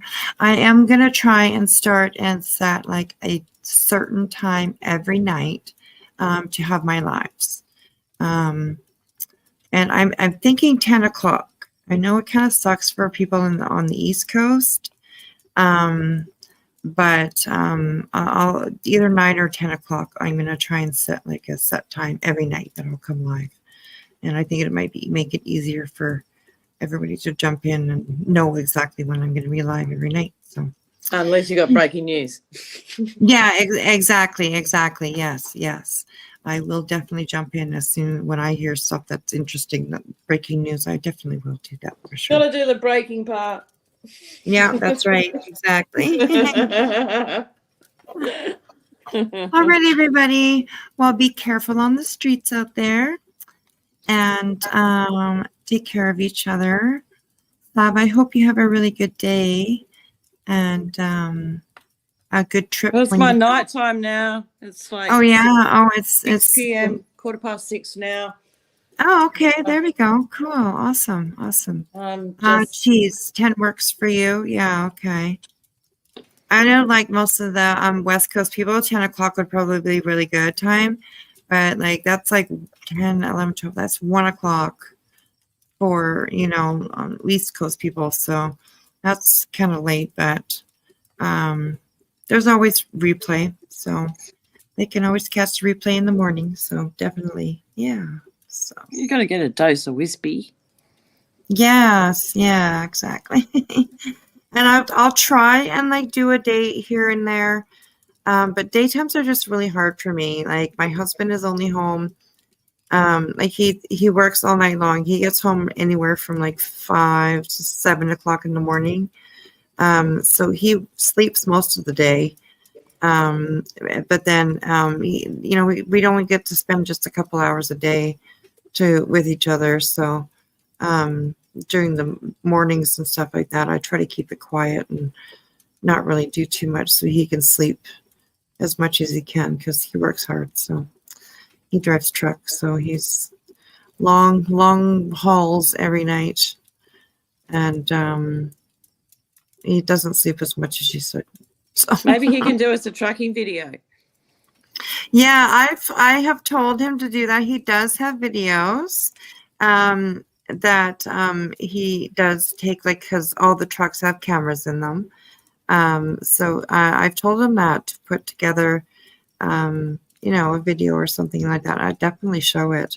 That's where like all my like the Northern Lights pictures that I post are all from him on his trips, because he goes every night. He goes 5 days a week, and he always catches the Northern Lights. So most of the pictures that I post are he's the one that's taking those pictures. So yeah. Does he have to drive through snow when it's winter and stuff? Yeah. Oh, so he's one of those really groovy truckers that, like there was a program that came out here called Ice Road Truckers. Yeah. Well, he's not quite that. He doesn't drive on ice, but he does drive winter roads for sure. But he doesn't drive over lakes or anything like that. So, but those guys, those ice road truckers, they drive over lakes and rivers and all kinds of water bodies. Really of water. interesting stuff that they show. Yeah. I'll tell you what. Yeah. I got a couple of friends of mine drive those roads. So it can be pretty scary, but it's interesting though, very interesting. I would take my hat off to that chick that does it. She's amazing. Yeah, she's pretty good. She's pretty good. I can't think of her name right now, but I know either. But even getting out there, putting your own chains on and stuff like that on those big wheels and everything, like it's and then how she says that she opens the door when she goes across ice because at least she can jump out if she needs to, and she hears the ice better when she's driving across it. It's just I've got to take my hat off to a chick like that, I swear.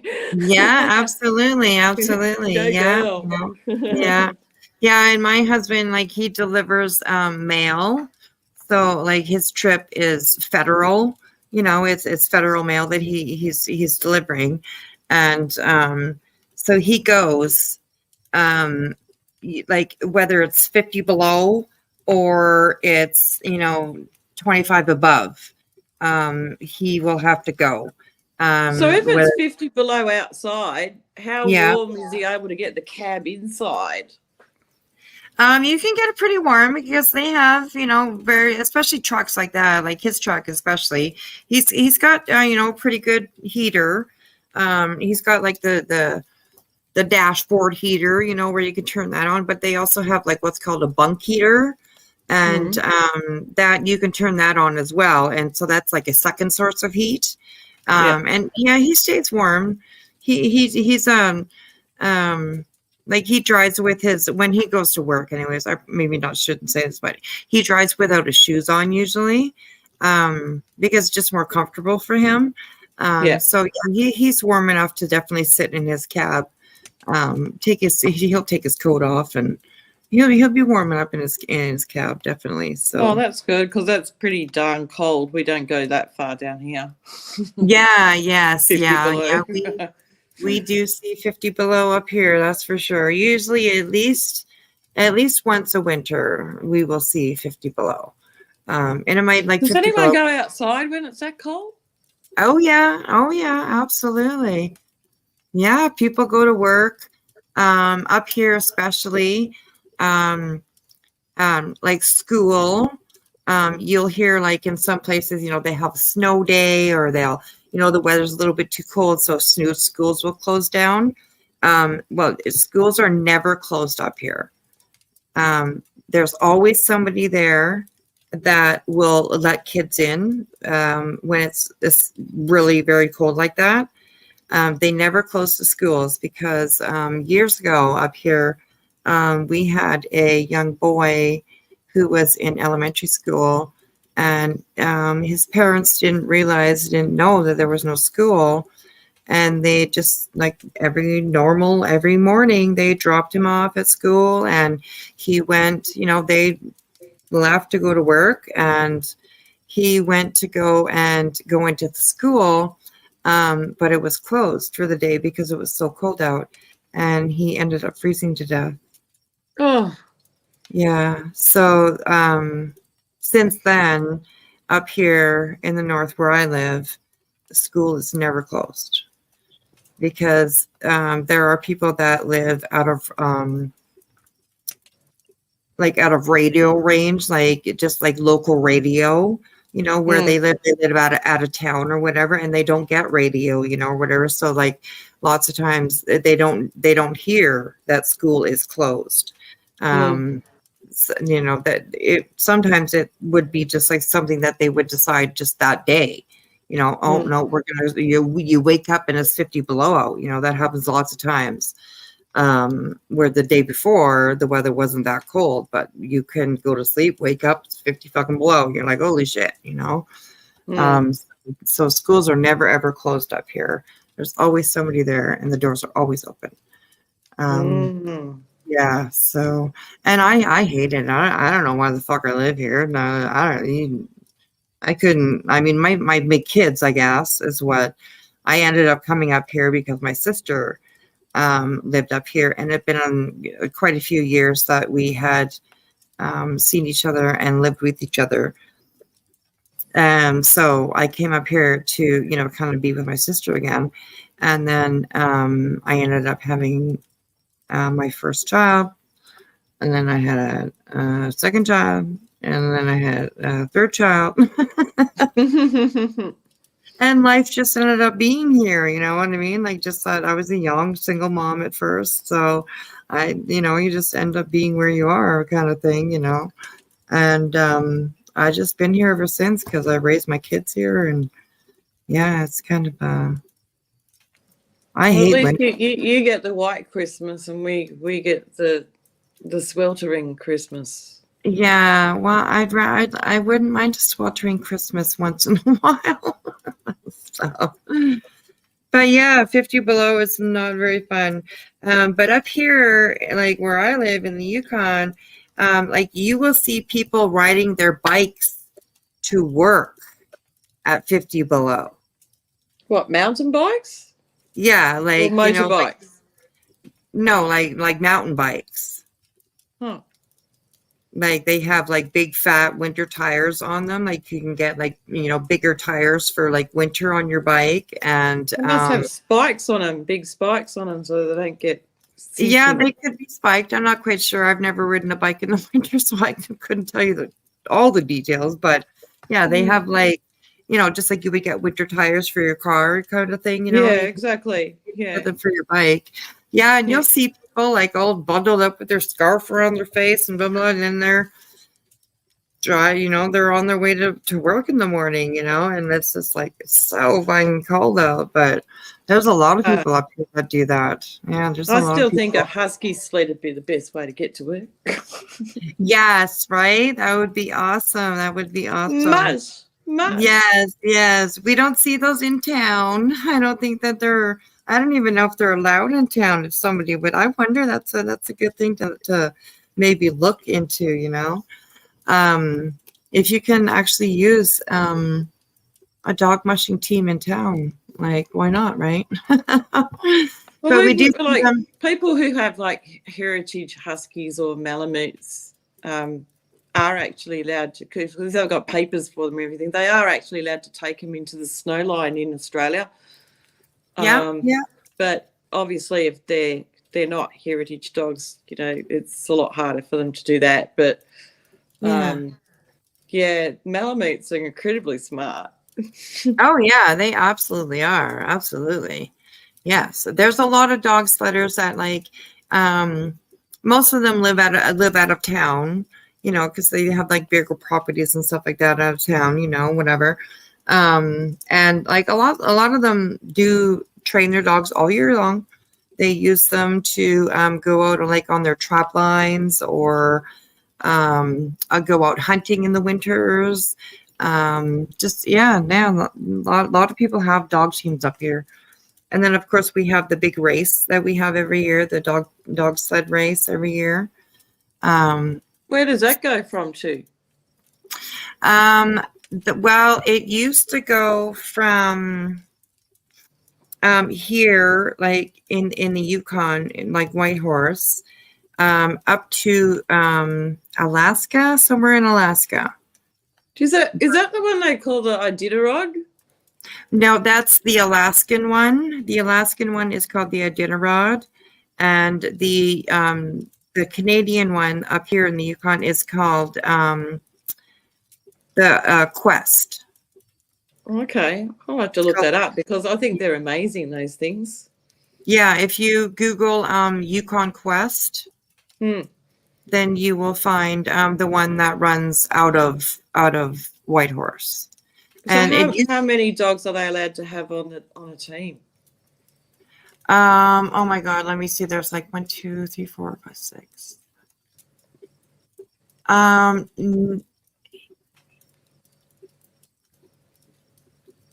Between 9 and 11, I think it is on a dog team. Wow, I believe that's quite a what it is. lot. Yes, there are rows. There's 2, 2, 2. So 2, 4, 6. And a lead dog. 8. I don't know if it's 3 rows of dogs or 4 rows of 2. And then yes, there's 1 lead dog.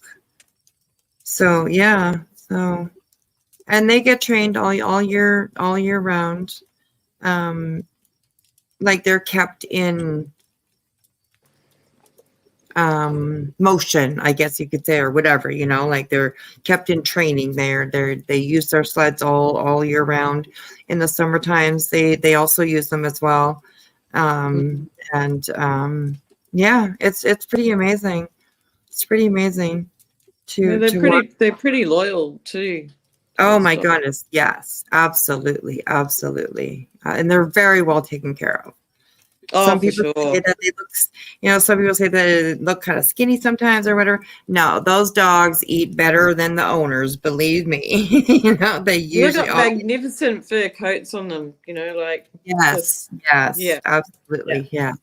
Mm. Yeah, and no cheese. If you're still here, no, we do not have snowmobile Ubers. No, we don't. That would be smart, though. My goodness, yeah. That's funny. Yeah. Snowmobile Ubers. Yeah. Well, maybe that's something Cheese could do. He could start up a snowmobile Uber business. Yeah, absolutely. Absolutely. One of the oldest dog breeds. Yeah, they are. Yeah. They're tough dogs, I tell you. And I mean, if like sled dogs, I mean that's all they want to do. They just want to run. That's it. That's all. They are constantly always like 24 hours a day pretty much like ready and excited to be hooked up to those sleds and go for a run. It's amazing to see. Yes. So do they treat them, like when people have a pet dog, do they sit down with their 9 or 11 dogs and, treat them like besties and pat them and stuff like that? Because over here, there are certain people that they have like say kelpies, red kelpies for rounding up sheep and cattle and that. Right. And they're classed as working dogs, and they do not give them any extra attention at all. They are just a working dog. Oh no, these dogs are very, very much loved. Very much loved. They are like they treat them very differently, like in that sense, but that it doesn't mean they're not loved. It just means that that's the dog it's like a piece of machinery in this farm kind of thing, Yeah. Which is kind of hard to fathom. Yeah. If for me, it's kind of hard to fathom when, like, I get it, but it's kind of hard to fathom that you don't want to even just pat your dog or say good dog or whatever, Yeah. Let me bring up a video about this, about the dog sled race that we have here in the Yukon. Yeah. You can find races on YouTube, or they're definitely up there. I love learning about stuff like that. It's really awesome. Yeah, definitely. Oh, I keep trying to open the wrong one. Because obviously we don't have those sorts of races here. No, I don't imagine. No. I'll just get the snowmaker out. We'll just make snow so we can have a dog race. Yeah, exactly. Right. There we go. Okay, let me pop this down here for a second, and I can bring this up. Here we go. Okay, I think it's just on an ad right now. So, okay, let's watch this. What's up, guys? Here at the airport in Sydney, we have an hour to kill before we jump on our flight to Canada, off to Vancouver first. Oh, they're Second coming flight from to Vancouver. Sydney. We're in Canada for about 3 weeks. What? Oh my God! What a coincidence! Oh my God! These people that are coming from Sydney. We flew to the Yukon in Canada in winter and arrived to minus 30 degrees Celsius weather. We got to see the Yukon race begin in Whitehorse.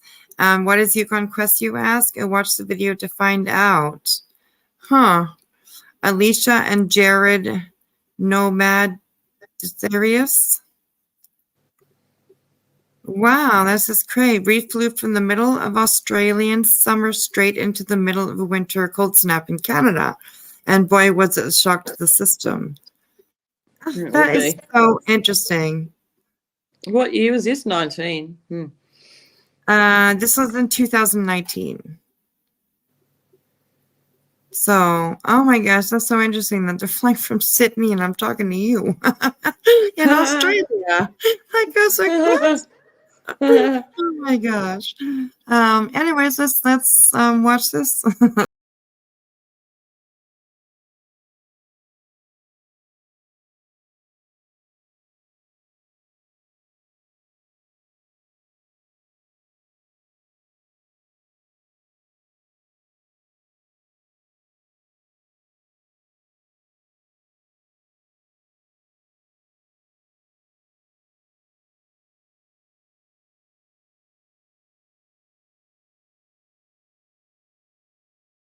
Finally be here.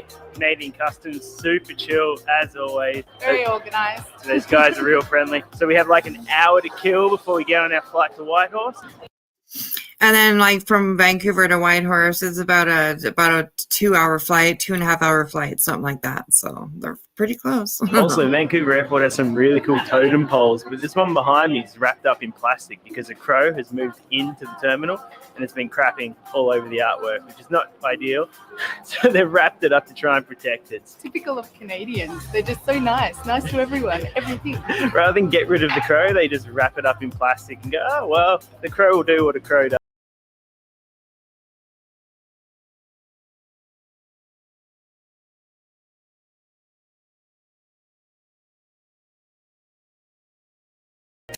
Look at the Yukon. It's so amazingly beautiful here. Oh my gosh. Oh wow, look at that.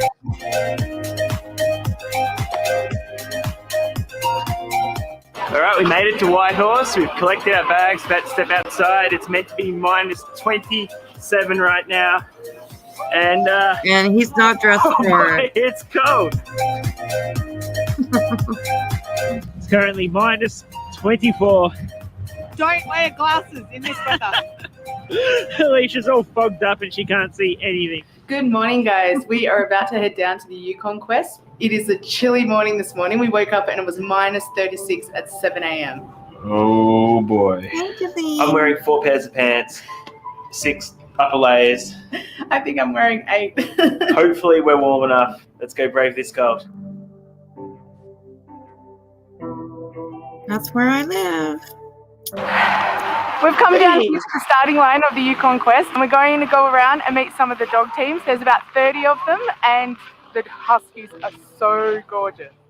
The Yukon Quest is a 1,000-mile dog sled race that goes from Whitehorse in the Yukon all the way to Fairbanks in Alaska and lasts between... Okay, now it does not go to Fairbanks anymore. Since COVID hit, we weren't allowed to, of course, cross over into Alaska because it's the United States. So there was, you had to have a really good reason to cross over that during COVID. So there were restrictions and we couldn't go over. So now it is just a trip. Like it just goes around the Yukon itself. It doesn't cross over into Alaska anymore. Ain't that a shame? Yeah, I'm not sure if they short to kind of thing. Yeah, or is exactly. it the same distance? Is it the same distance or? I think they made it pretty much close to the same distance. But it's just like a round trip kind of thing in the Yukon now. So they might change it. It might have changed back, or they might change it now. Since like COVID is like kind of like really calmed down and stuff, they might have changed it, but I'm not quite sure. I'm not quite sure. So Bloody microbug. yeah. Yeah. Between 10 and 16 days.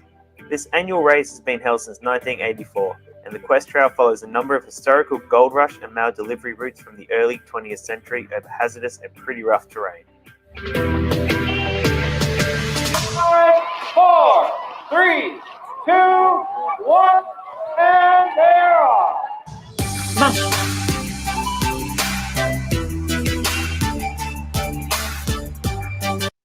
And now here, like when teams are released, they are released just one team at a time, because this race is based on time. It's not based on like who gets their kind of, well, I guess it's kind of who gets their first sort of, like quickest person, definitely. But it's just based on time, because there are mandatory stops in between where you have to rest for 8 hours and then continue on to the next leg. And do they do like vet checks on the? Yep, absolutely, absolutely. Yep, and people absolutely. checks to make sure that Yep. they're gonna. Yeah. Yep. Yeah, absolutely. So what's the risk of frostbite? Very high. Wow. Very, very high. Yes, very high. Lots of these mushers come back with frostbite on their nose, on their cheeks, because of just the cold air constantly on you. You have a very high chance of frostbite and stuff. So yeah, it's a dangerous race for sure. I think they release them like maybe 10 minutes apart or something like that, 10 or 15 minutes apart. Yeah, it's kind of interesting. They got little booties on. Yeah, they do. It's cool.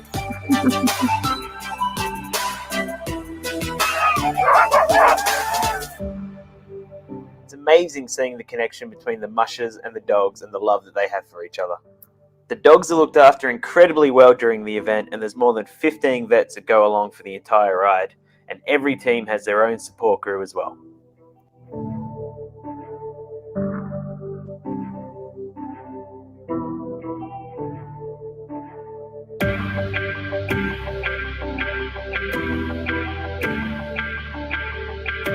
And these dogs are also like, they're very acclimated to the cold. So they perform the best when it's cold like this, because do they sleep outside or inside? They sleep outside while they're on the road, on the trail. It's not a road, it's a trail. They're going through the bush and through, all kinds of places. And they sleep when they have to rest. They just put the hay down for them, like we just saw there. And they sleep out there. Yeah. And they love it. Like a lot of times you will see huskies where they prefer to be out in the cold, because then they don't get hot. They don't sweat, because they have such thick coats on them. They got double coats on them, don't they? Yeah. Like, and they love being out in the cold. So a lot of people are like, oh, so mean, the dogs are probably so cold. Well, no, not at all. I mean, they love being out. It was a lot of fun being in Whitehorse at the start of the Yukon Quest. Make sure you tune in next week where we try dog sledding for ourselves on a 4-day adventure with Sky High Wilderness Ranch. If you liked the video, hit that thumbs up button. So that's a little bit of dog sledding in the Yukon. Yeah. Cool. Very fun. Yeah. And there's that like big sport and big event that they have every year. But like people do it just for recreation in the winter times. They'll just, they have dog teams. Sometimes they don't even run this race or anything. They just have dog teams just for recreation in the winter times. They take their dogs out and go for a run, and yeah, it's pretty interesting. So trying to keep a camera warm in those sorts of temperatures would be fun. Yeah, yeah, that's right. Yes, exactly. So You got to and heat them glass. up with your body heat. Yeah, yes, definitely, definitely. They don't. I don't know. Like they film. There are parts that they film like out on the you know, where there's like because they go in between towns, and like there could be, you know, a day or 2 days between a town, you know. So when they do have to stop, they like the dogs are checked, the people are checked, like the drivers themselves or runners or whatever they're riders, I don't know what they call them. They're checked as well. And if there's anything wrong at all with the dogs, they usually do have like extra dogs so that they can switch them out. Oh, If okay. yeah, they'll switch them out. And if they lose too many dogs, then they're out. They're out of the race. They'll have to quit. So, which doesn't happen That'd too be a often. shame. Yeah, yeah, it is really sad when they have to quit. So, yeah, there's and they come from all over the world to come up here and do this race. It's not just locals. There's people that come from all over the world to do this race. It's really interesting, actually. It's pretty cool. So, It is cool to have such a thing yeah. like that going on. Yeah, and it's every year, every February. In February, we have like a winter carnival kind of thing is the best way to explain it. And they go back to like a lot of the events are like back in the day when like the gold rush was up here, and they did everything by hand. They had to like in the gold rush back in the day, there was this mountain called the Chilkoot, and they had to climb over the Chilkoot to be able to get to the gold rich land or whatever. And there were like rules and stuff. And each person had to have a year worth of supplies with them. If they did not have that year worth of supplies, then they were not, then they couldn't, you know, they would have to go back and get, you know, accumulate a year worth of supplies. And they carried it by hand, no horses, no dog sleds, no nothing back then. They carried everything by hand over this, and it's a mountain. And it's just, it's such an interesting thing. So back like some of the events that we have like the flour packing, you know, because flour was a huge commodity that they brought with them, because you can do so much stuff with flour, right? You just need flour and water, you can make bread, you can make whatever, right? So they have like a contest, a flour packing contest where, you know, you pack like, I don't even know how much it is, but a lot. There are like 50 pounds of 50-pound bags, I think, of flour. And like they will pile one on, you'll go a little bit, you'll walk a little bit, they'll pile another one on. And so it's how much you can carry. And it's amazing how much people can actually carry. It's crazy. They're like, their legs are shaking by the end. They're trying to take a step. You know what I mean? Like they're just trying to make it to the end. It's just incredible. It's crazy to go. And So they they didn't have anything to take a year's worth of supply with them. That's massive. That's a massive amount of weight.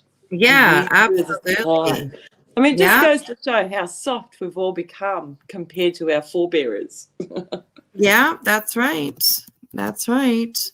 Let me bring up, let's see if I can find a video about the Chilkoot Pass that they had to go over, and it's quite amazing. It's pretty interesting. Let me see what we can find here.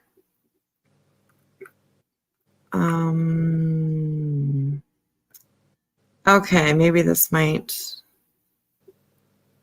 be something. Hang on here. Okay, let me bring this up. This is really interesting. I've always been interested in this story about the Chilkoot Pass and stuff because it just seems to be like almost unbelievable. Like in the way of like, it seems like impossible to do something like this, but they did it. And they did it by the thousands, you know, thousands of people came up here in hopes of striking it rich too. Is it a gold area? Yeah, yeah, Mm-hmm. yeah. We do that too. My family, we have gold claims up here, and we go gold mining. So it's interesting. I love doing it. It's awesome. So this is about packing on the trail. I hope this kind of shows what it's. I haven't seen this video. I don't know. I just picked one that looked like it was interesting. So, but yeah, let's watch this one here. It's kind of interesting. Oh, so they got these little slit This is an things. audio-described wayside Yeah. located along a remote backcountry trail. The Chilkoot Trail is a 33-mile trail that starts in Dyea, Alaska, and ends in Lake Bennett, Canada. A black bar is on the top section of the wayside showing the wayside is for the Chilkoot Trail National Historic Site, for Parks Canada. Half of the wayside is written in French Canadian. The title of the wayside reads, Packing on the Trail. The wayside is split into two sections. Okay, no. There's a larger That's not the one that I thought it was. Okay, hang on. That's just that guy reading. We don't need to listen to him reading.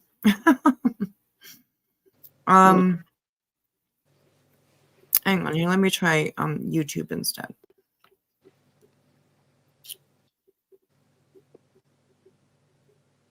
So even pulling a sled with that sort of weight would be massive. You'd sink in the snow. Yes, yes. Even with snowshoes, the old style snowshoes that they would have had back then would have been not as good as the technology they've got for snowshoes today. Mm-hmm. Yeah, yeah. Oh, look, Spudler's turned up from the UK. Oh, hey, Spudler. Hey, Spudler. Spudler's very talented. Oh, yes? Mm.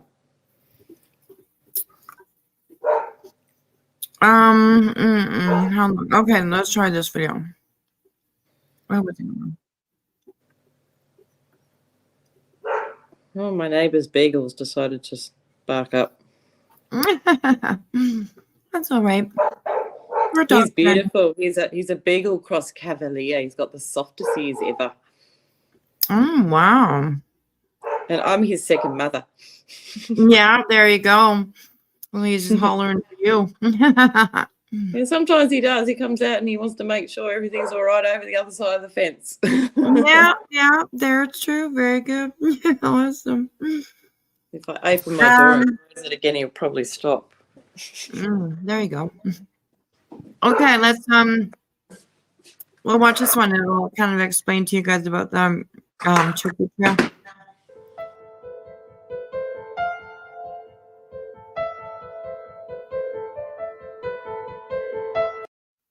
This picture right here, like it says, it's from San Francisco. This is these are all the people right here are trying to make their way up here to the Klondike. Isn't that incredible? That's amazing. Unbelievable. But unbelievable. Yeah, I couldn't stand in that crowd. I really couldn't. Crazy. And this is in 1897. It's just unbelievable. Unbelievable.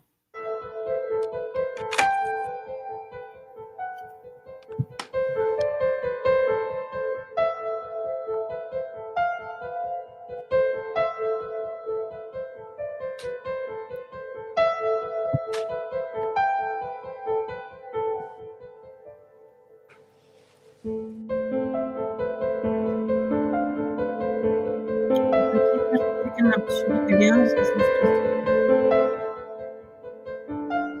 Are you talking or just pictures?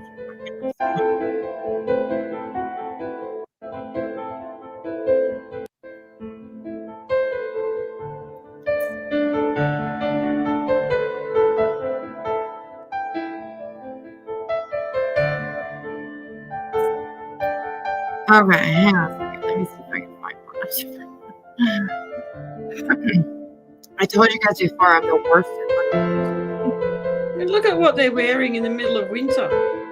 Yes, right? Isn't it Like unbelievable? what they're not wearing. Yes. But they might not have been too, really too chilly in those, because it was hard work. It was incredibly hard work. And guaranteed they were doing some sweating.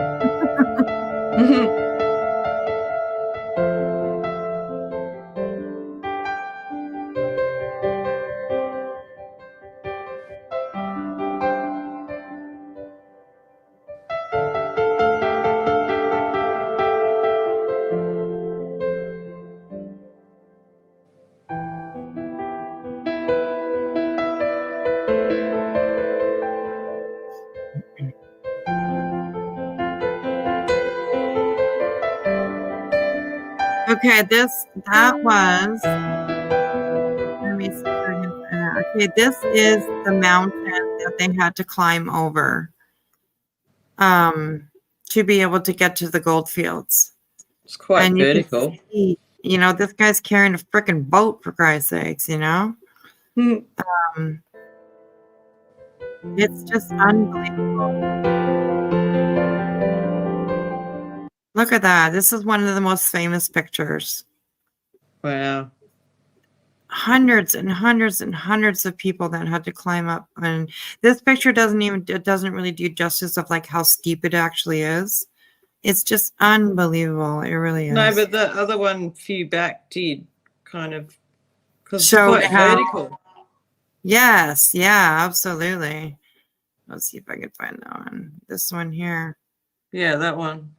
Yeah.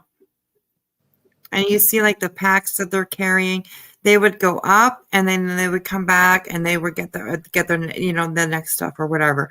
They would go up and then come back and get the other stuff that that they couldn't carry the first time. It's unbelievable. It's so crazy. I wonder how much theft there was. Yeah, I'm not too sure. I don't know. Here you can see like these big crates that they're like carrying on their backs, and oh my goodness, it's just unbelievable. What if someone fell? Yeah, right. And I'm sure they did. I'm sure the people did.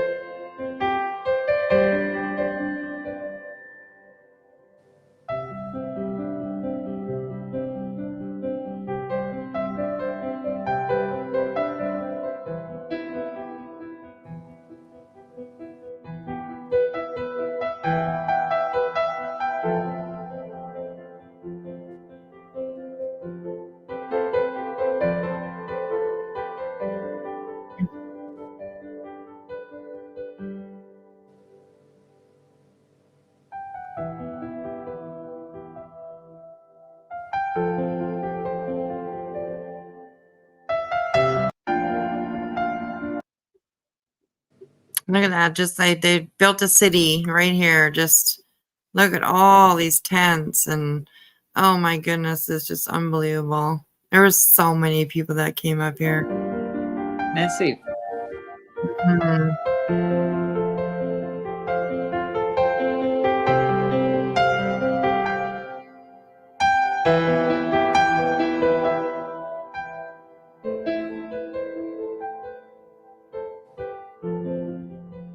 Oh, somebody was caught stealing food. See that? They have him around this post here, and this guy's whipping him. And he's got no shirt on. Yeah. Oh In my freezing, goodness. freezing temperature. Yeah, yeah. Crazy.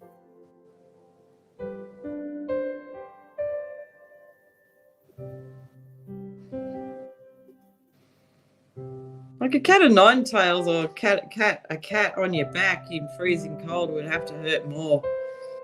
Yeah, yeah. That's right.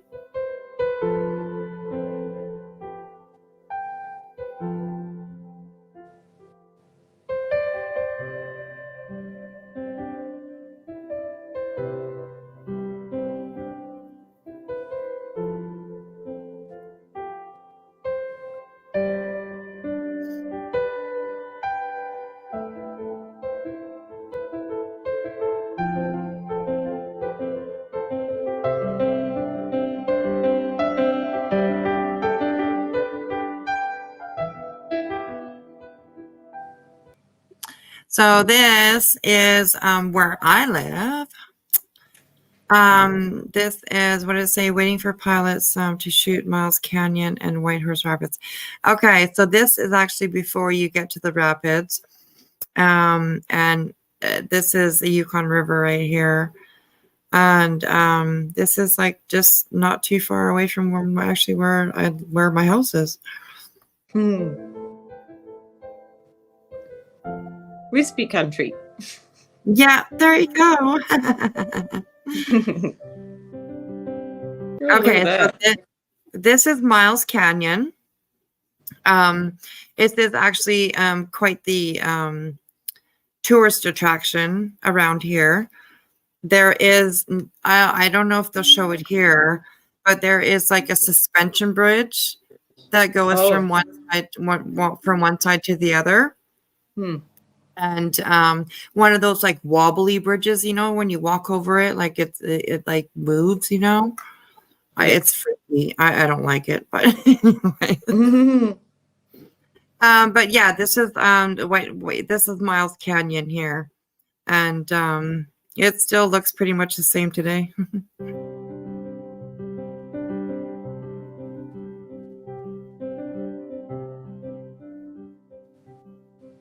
It's interesting rock formation.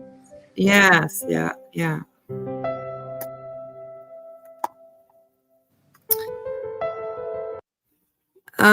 Okay, this is Whitehorse Rapids. So this would be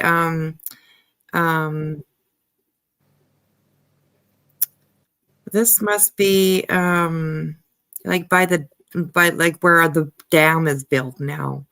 There's some rapids down there.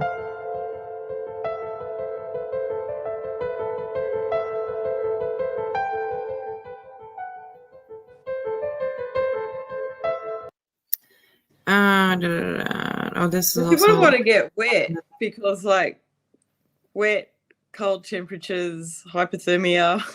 Yeah, absolutely. There were a lot of deaths when this was all going on, of course, because it was so dangerous. It was cold. It was, you know, it was horrible. This here is this must be in the summertime though, because there's no snow on the mountain or on the hill up here. So this must be in the summertime here.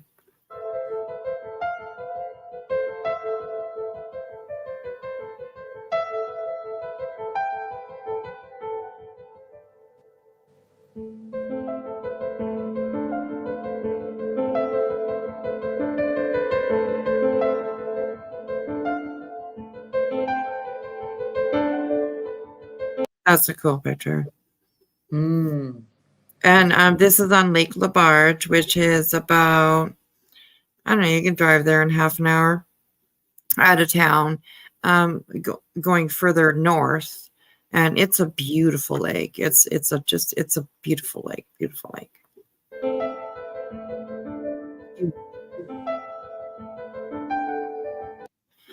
Okay, where does it say? This is Klondike City and Dawson City, upper right. Okay, I see where that is.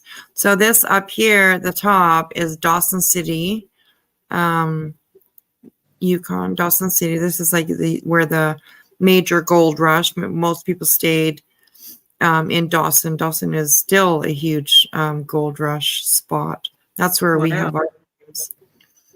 We have 6 claims up in Dawson. So yeah.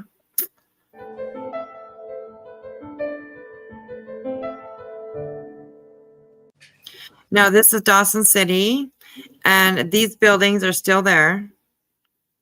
All of these buildings are still there. Pretty much all of them are still there, and they look It'd be exactly. fun to do it. Be fun to do a now picture. Yes, kind of absolutely. Yeah, absolutely.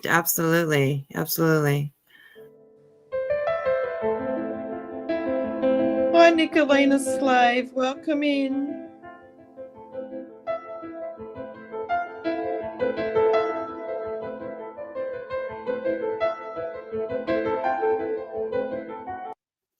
Well, Nicolina Slave, she thinks that we're lame, so sorry. Sorry that we're lame. I apologize. She said Lane, Well, it's bye. pretty nice, you know, because I read that and I thought, well, I'll just welcome them. Yeah. And then she told Cheese to shut up, so, you know. Yeah, I don't think that's going to be successful, Nicolina. No, Slade. that's right. Do you know Cheese? Yeah, Cheese is not one to be told. That's right.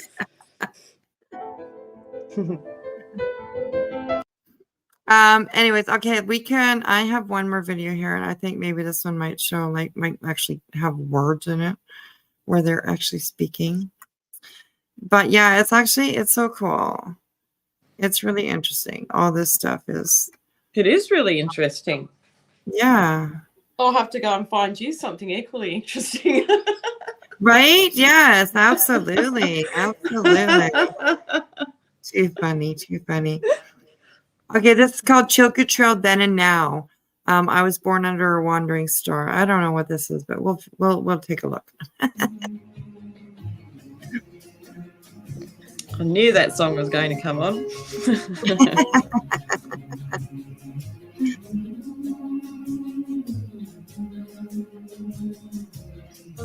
Very deep voice. Yes.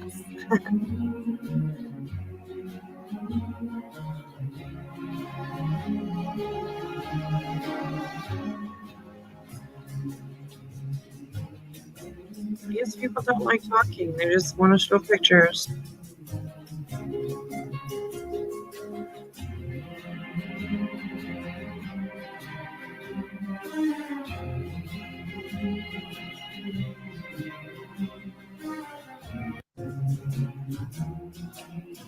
Can bake you dry.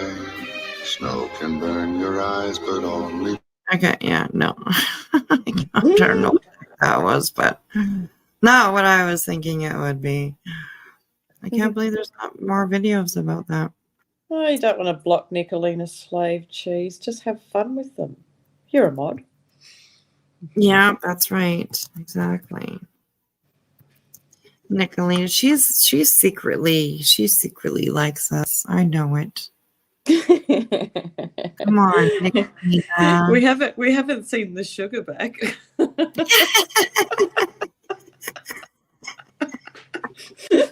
How unfortunate. My sport was very short-lived. Oh my god. I can't help myself. Come on, Cheese. Have some fun. Okay, here, maybe this one is going to be a little bit different. Oh my gosh. I got nothing else to do right now, so I will watch something. Okay, this one has a little bit of talking in it, so. Engineering.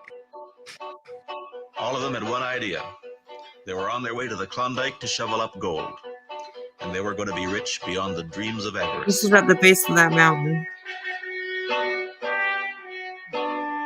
Trying to shovel gold in 50 below wouldn't be very easy with the frozen ground. This scene.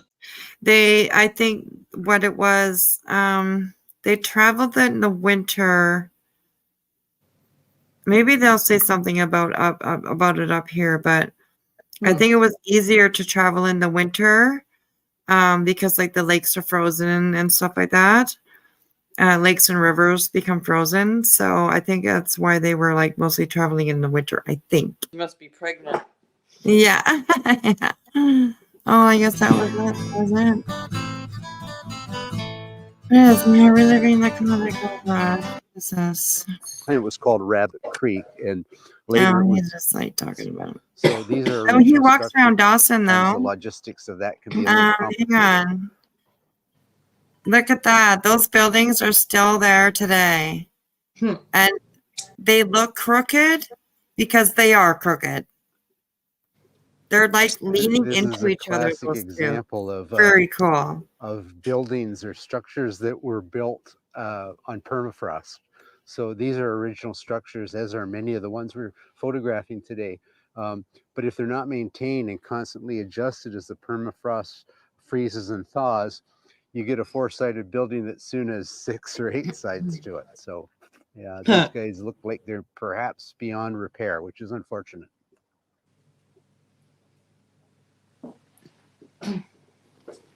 So Kathy and I are actually at the home of Robert Service, and it's not recreated. This was the actual cabin that the most popular poet of the 20th century wrote his works, with such lines as, "There are strange things done in the midnight sun by the men who moil for gold."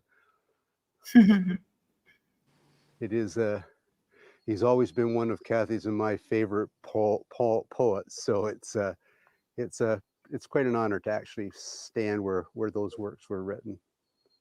And Robert Service, he's like very, very popular up here. We have a road. It's called like the Robert Service Way. There's a Robert Service School. There's, he's very, very, very popular up here. I don't know what else he's talking about though. And back then, the men were real like this is the very building spot things like that. they Cabins, it's so discovered gold skilled. in the Yukon. Yeah. So we're on the Bonanza Creek, which is a tributary of the. Yeah, they're talking about it. At the end here, he goes through a little bit more. Not a very long period of time, but a fascinating.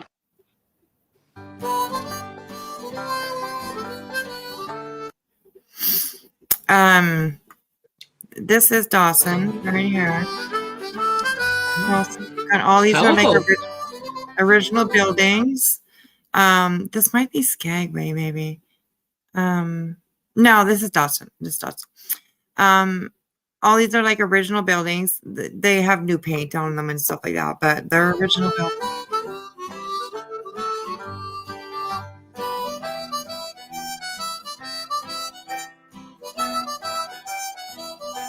That's still there.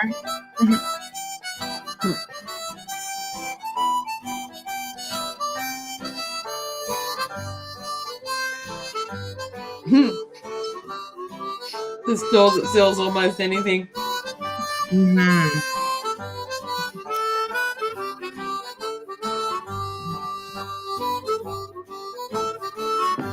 Foreshadowing of that building, that's all still there. That's pretty crazy. It is pretty interesting. Oh, the buffalo.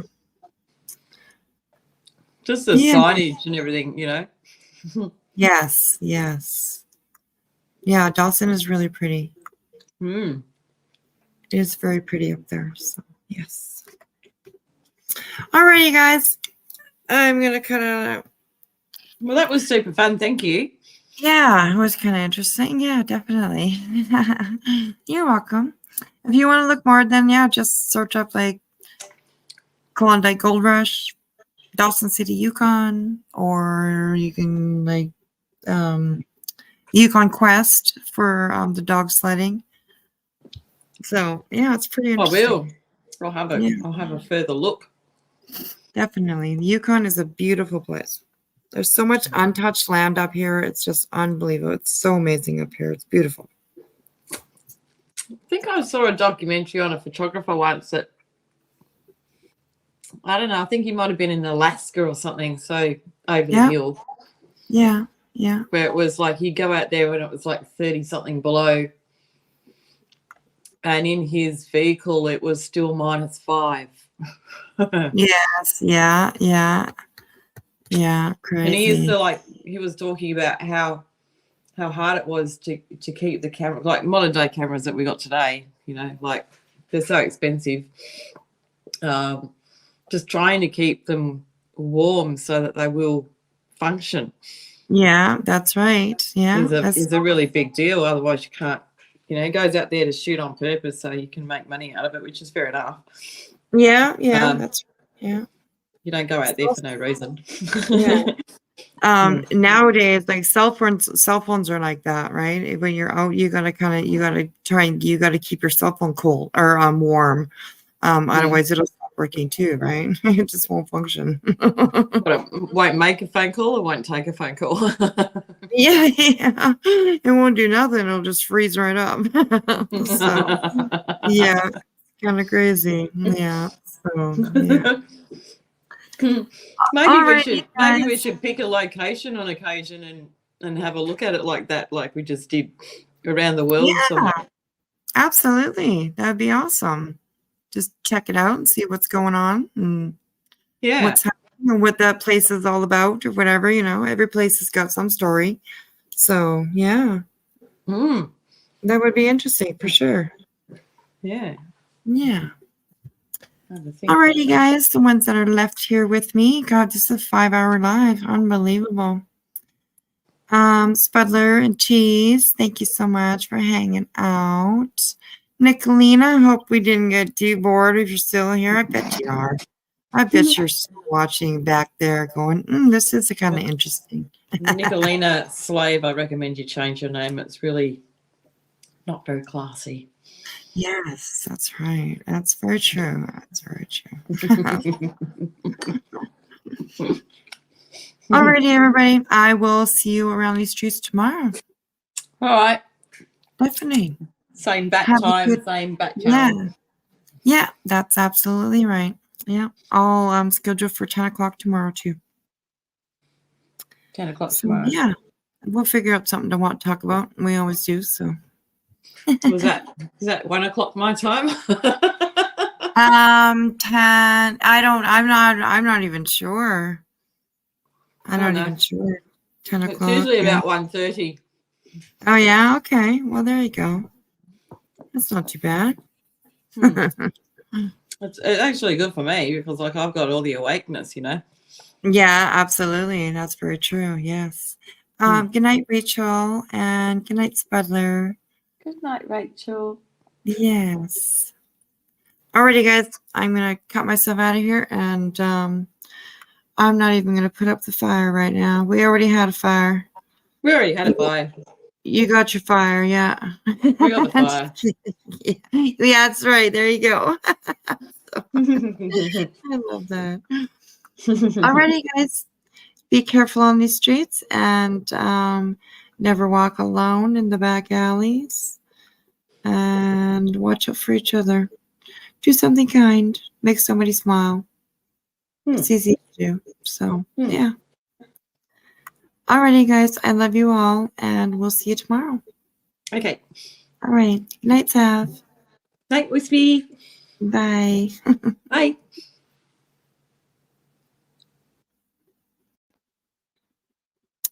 Alrighty, guys. Thank you so much for hanging out with me. I know it was that live that we were watching tonight took up a little bit more time than I thought it would, but it was really interesting, and I'm glad that we caught it. So, yeah. Alrighty, guys. Like I said, I love you, and we'll talk to you tomorrow. Be careful out there. Bye.